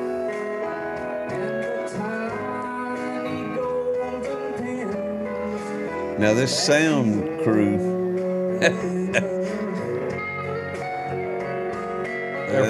they were from Michigan, but 2 truckloads. What they also thought, well, here's a damn local band. This is gonna be chicken shit, you know. But by the end of our set, they were like, oh yeah, those engineers on the back of the stage doing the monitor with this monitor mix and all. They were like, damn, boys. And what's funny is, I hope we get to this, is somebody, I believe it was the monitor guys, was saying last song, cut it. Rock and roll. On our next to last song. John was in the store today talking about it. He was telling John to cut it. Yeah. And John said, rock and roll. And John stood up like to leave the stage, and we were all looking at him. And he just made the decision to say, we learned 12 songs for this. We're going to play 12 songs. And he just hollered out, rock and roll. Sat down and clicked it off. And we did, was it Big Mouth Blues? Big was that Mouth the last Blues. song? That was it. That's a good one to do. Yeah. If you're going to have a big mouth. You see the sun going down. Yes, sir.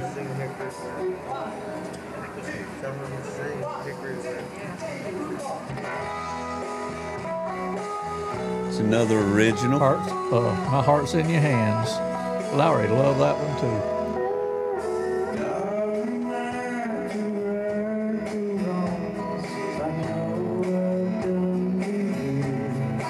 I was trying to do my best Vern Gosdin voice. That stuff could have been hits if we could have just got up there.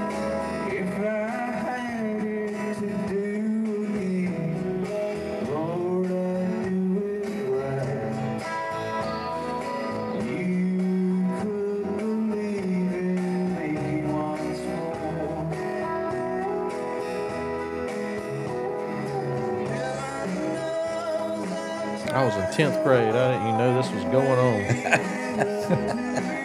Jesse was at it as a kid, you know what I mean, just hanging around there. I didn't have a connection. I was too.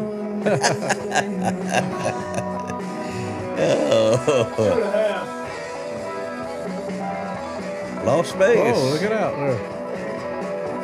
Always a good number. Yes, sir. Everybody's up moving. Look at everybody moving up there.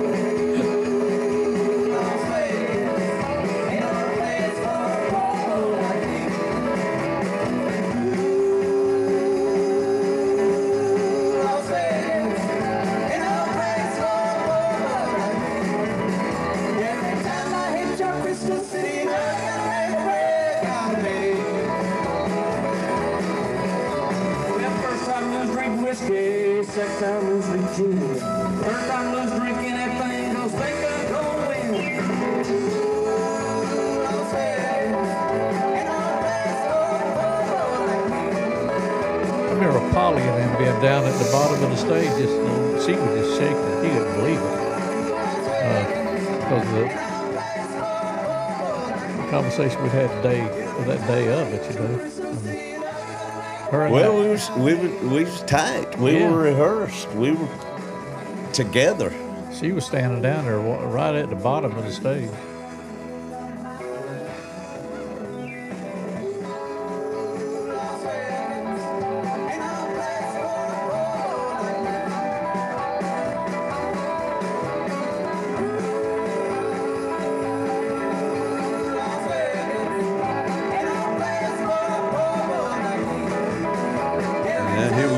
Tony Cason on his pick-licking guitar. Oh, George Farr on his pick-licking piano.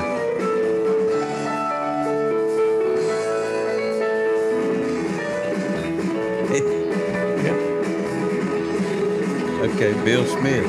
Tony, I hope we'll get a little bit of Tony picking that. Tony had a B-bender. And, Clarence White, Gene Parsons invention. Oh, this is the end. Shoot, we missed Tony's lead.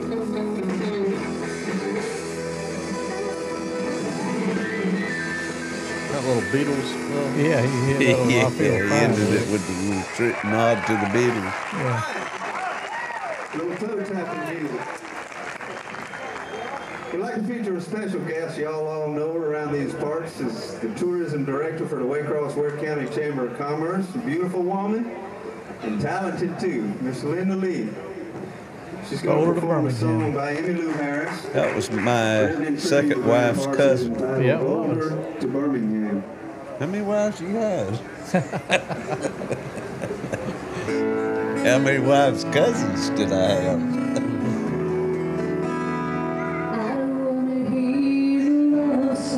That's a different story. I mean,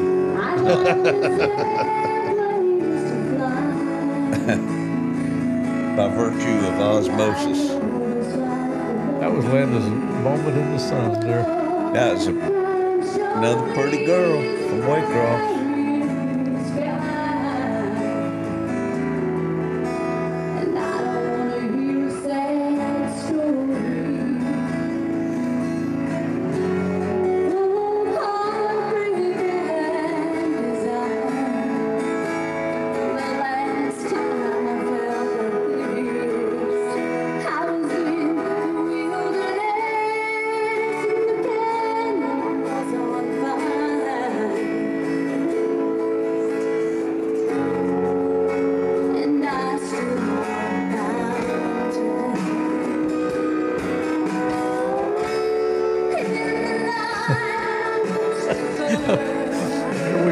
We practiced in Ben Smith's art room, and the whole art room was covered with naked pictures of women. And Linda, it didn't bother her, did it? No. Naked artwork that Ben had done, you know. Well, the girls, the naked art, the models that he used were local teenagers. You know, many of them were. But he tried to intimidate Linda, but he never did. Because old Ben was a rascal, you know. He was trying to Judge Ben. There ain't many like him. I never forget something he said to me when we were practicing brass buttons. He said, "I'll never forget those shiny silver shoes." Because he knew Avis. Shiny silver shoes that Graham's mama wore. Yeah. The shoe game. Yeah. Judge Ben and his wife were invited to it. But they left when they told them what was fixing to happen. That's they said, or that's what they told you. they said, we'll see y'all later. Yeah. I'll never forget them silver shoes, my ass. Well.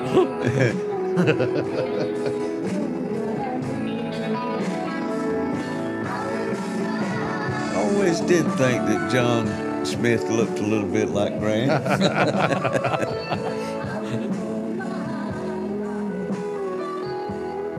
Just kidding, Jabba. Just kidding, John.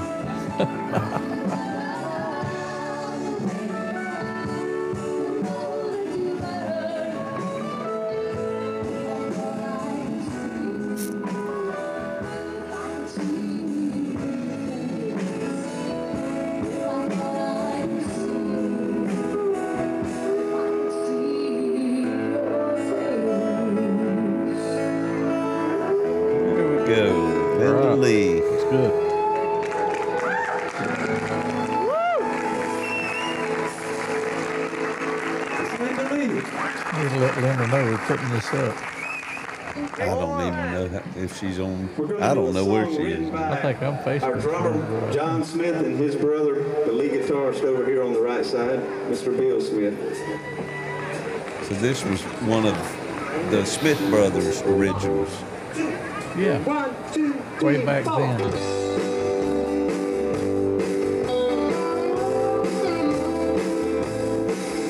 Song called Way Back Then. Yeah.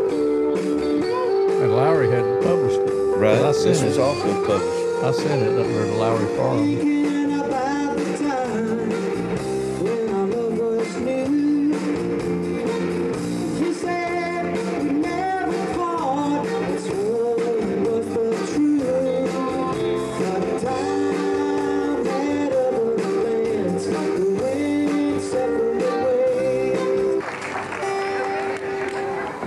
Here's another number off Graham Parsons' last solo album. The old song, country song titled Cash on the Barrel. This was written by the Louvin brothers.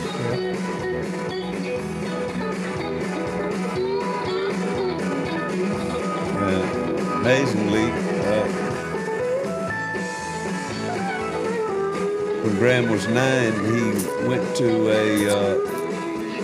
concert at the Waycross City Auditorium to see Elvis, and the opening for Elvis was the Louvin brothers and the Carter family. So then bring that full circle. Yeah. When Graham recorded this, he had Elvis's band. 3 of Elvis's band. James Burton, Glenn D. Hardin, and Ronnie Tutt. So folks, it's just an amazing story. Graham's story is such an amazing story, full of twists and turns that fall into place, cosmic happenings, and then just devastating sadness. Something in the water. Something in the water. He was as much a Waycross boy as anybody in this room. He went a lot farther than anybody in this room. Man, what a story. Yeah. He'll be talked about for generations, the importance of his music. We just a little asterisk in the story. But we did what we could, to... Y'all throwing down that night. Carry his, I don't know, we're carrying his legacy, or we're just trying to make people aware of what he was and what he did.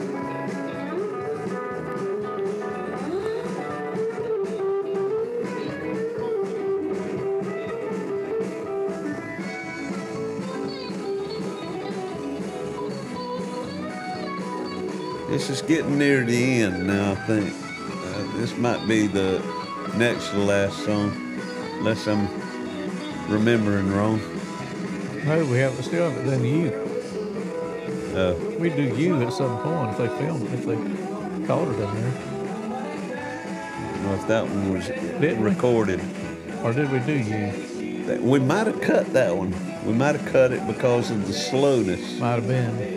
And it would have added length to the set. And we already were under the gun. That may have been it.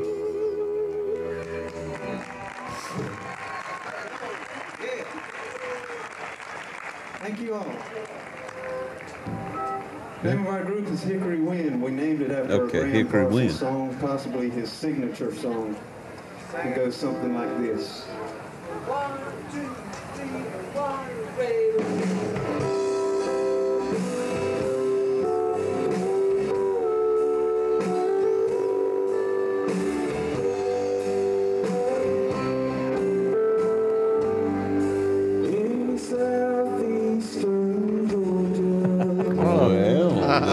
Well then. I forgot you did that. Just change the words up. It don't matter. I'm glad you did it. What if Polly would come here and slap me right in the face? You made the words, Dave. Well, I'm sure South Carolina does have their share of tall pines, but damn it. I think we got more. He only lived under one of them, South Georgia. I swear to God, if you was to walk through this neighborhood that he grew up in called Cherokee Heights and look up at the spires. When I drove Ben Fong Torres down Seminole Trail, he never asked another question. He told me, this is what it's written about. Finally, I understand. Because you see it. You see the lyrics. And everybody else, since then that I would drive down it, they would see the same thing.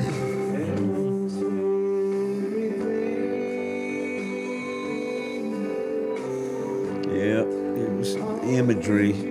You talked about him and Bob Buchanan writing that song on a train Well, even trip. Bob told me when I took Bob and showed him. Bob said, I finally know now what Graham was talking about. Well, they were on a train when they wrote that song, you know. So it was each man's childhood memories coming back. In fact, and I don't know where Bob was from. It's quoted in Bob Keelan's book. Bob Buchanan actually said it in quote, "I finally now know what Hickory Wind was written about." That's in quote in Bob Keelan's. Bob was living in like Michigan or Wisconsin or somewhere up there. I don't know if that was where he was from originally, but well, Graham had two. Bob Buchanan was in the International Submarine Band. Yeah. Bob lived with Larry at the folk house under Randy Sparks. Did you know that? Yeah, he lived with Larry Murray. When Randy Sparks put everybody in the folk house, it was Larry, Nitty Gritty Dirt Band, and Bob Buchanan and John Denver, or John Dutchendorf then.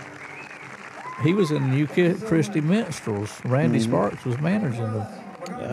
And he was friends of Larry's back then. Here it is. There it is. That's when they're trying to cut you off. Yeah. Rock and roll! Old John Smith. And they going like this here.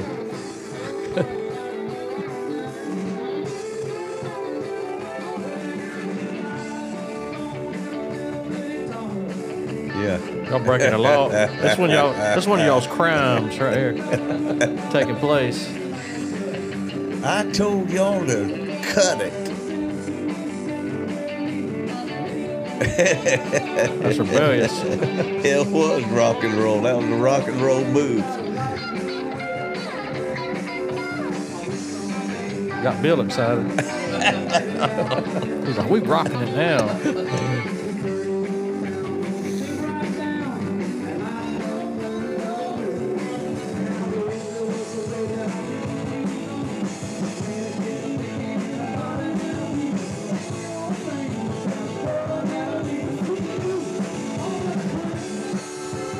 We had that cape coming down from the back of your head. Cape. Yeah. That mane. Mullet.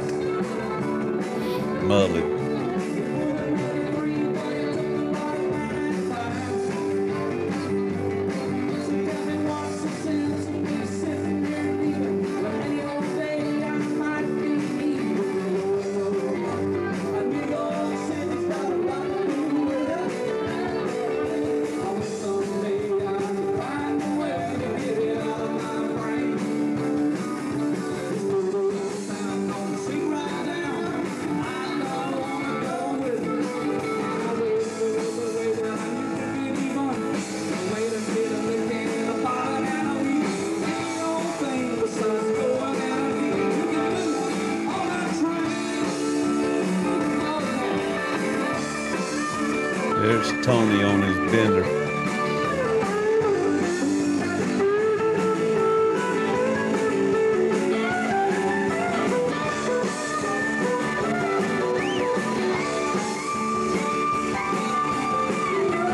James Burton lips.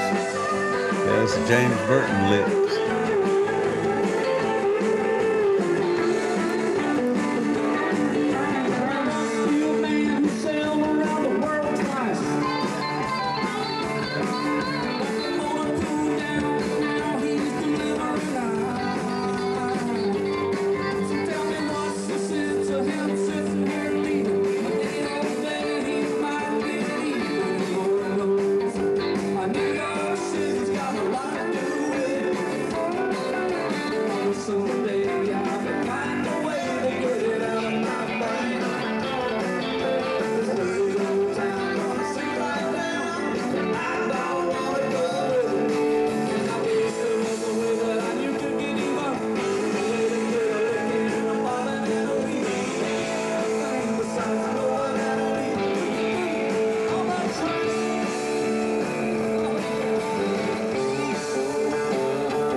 vacation working away.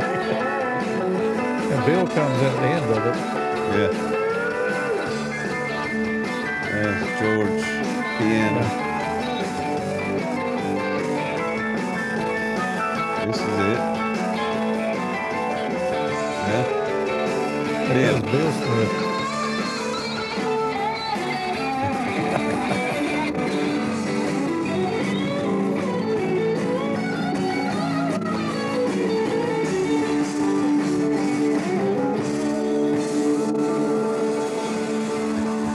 Rock and roll.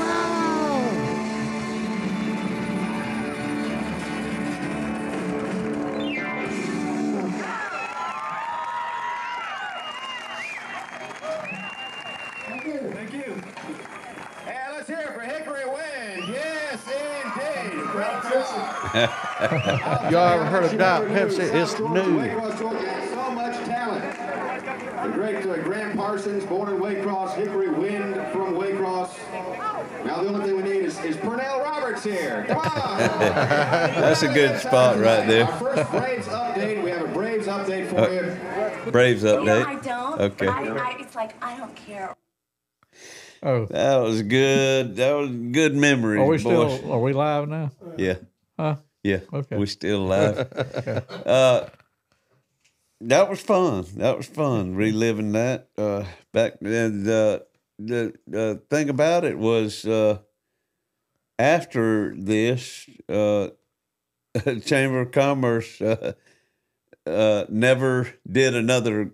They had the first 1991 Graham Parsons Memorial Tribute. They talked about possibly carrying this thing into the future and further on, but until they read the book. They read the book and they dropped it like a hot potato. Yeah. And about 7 years later, I had a little thing in the backyard that was just to get together for local musicians that evolved into the Graham Parsons Guitar Pool and Tribute Festival.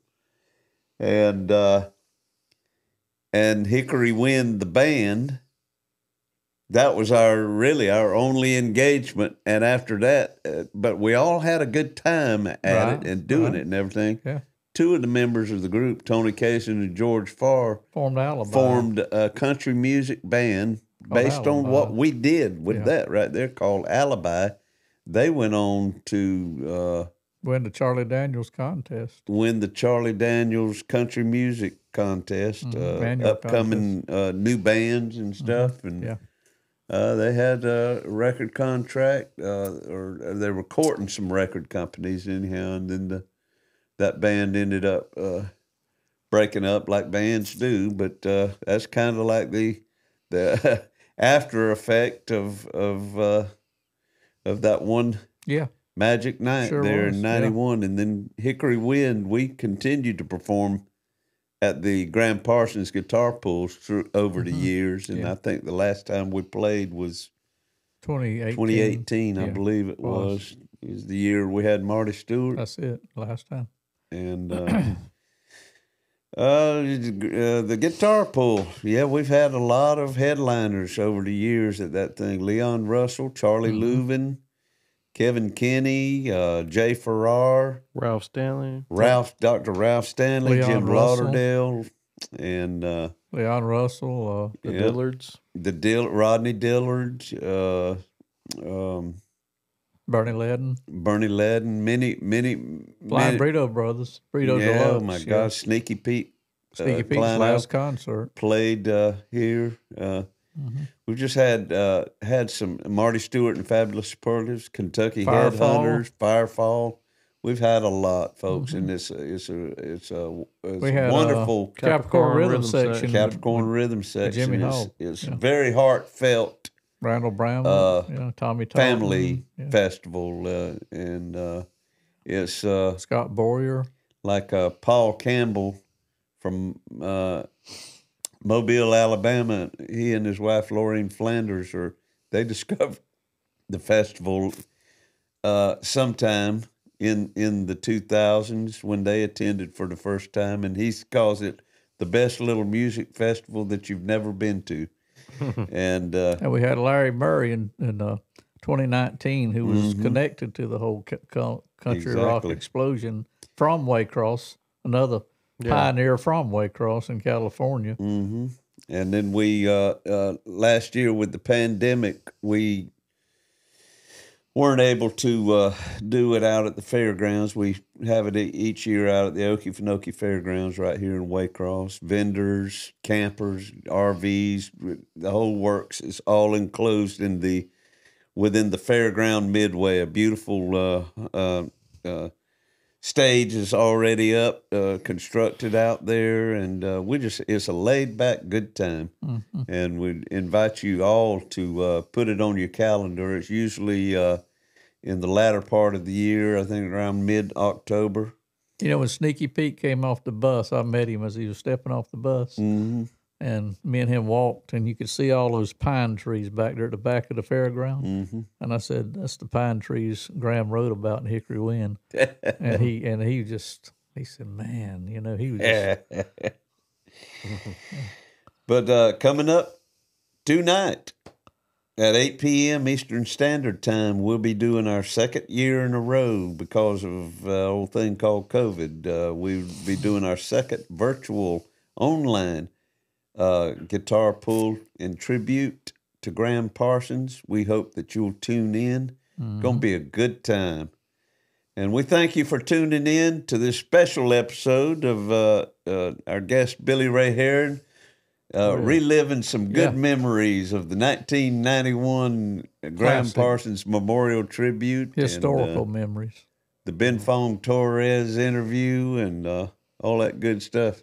Thanks, Ray, for coming on. And I enjoyed it. We still ain't covered at all. We'll have Billy Ray on again in the future. We'll scratch the surface with y'all, the journey. Some more good stuff. The journey me and Dave began all those years ago.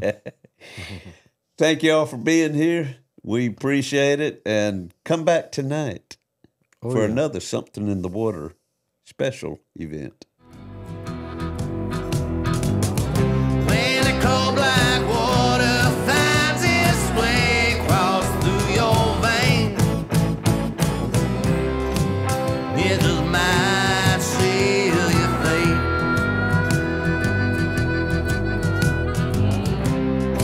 It just might seal your fate.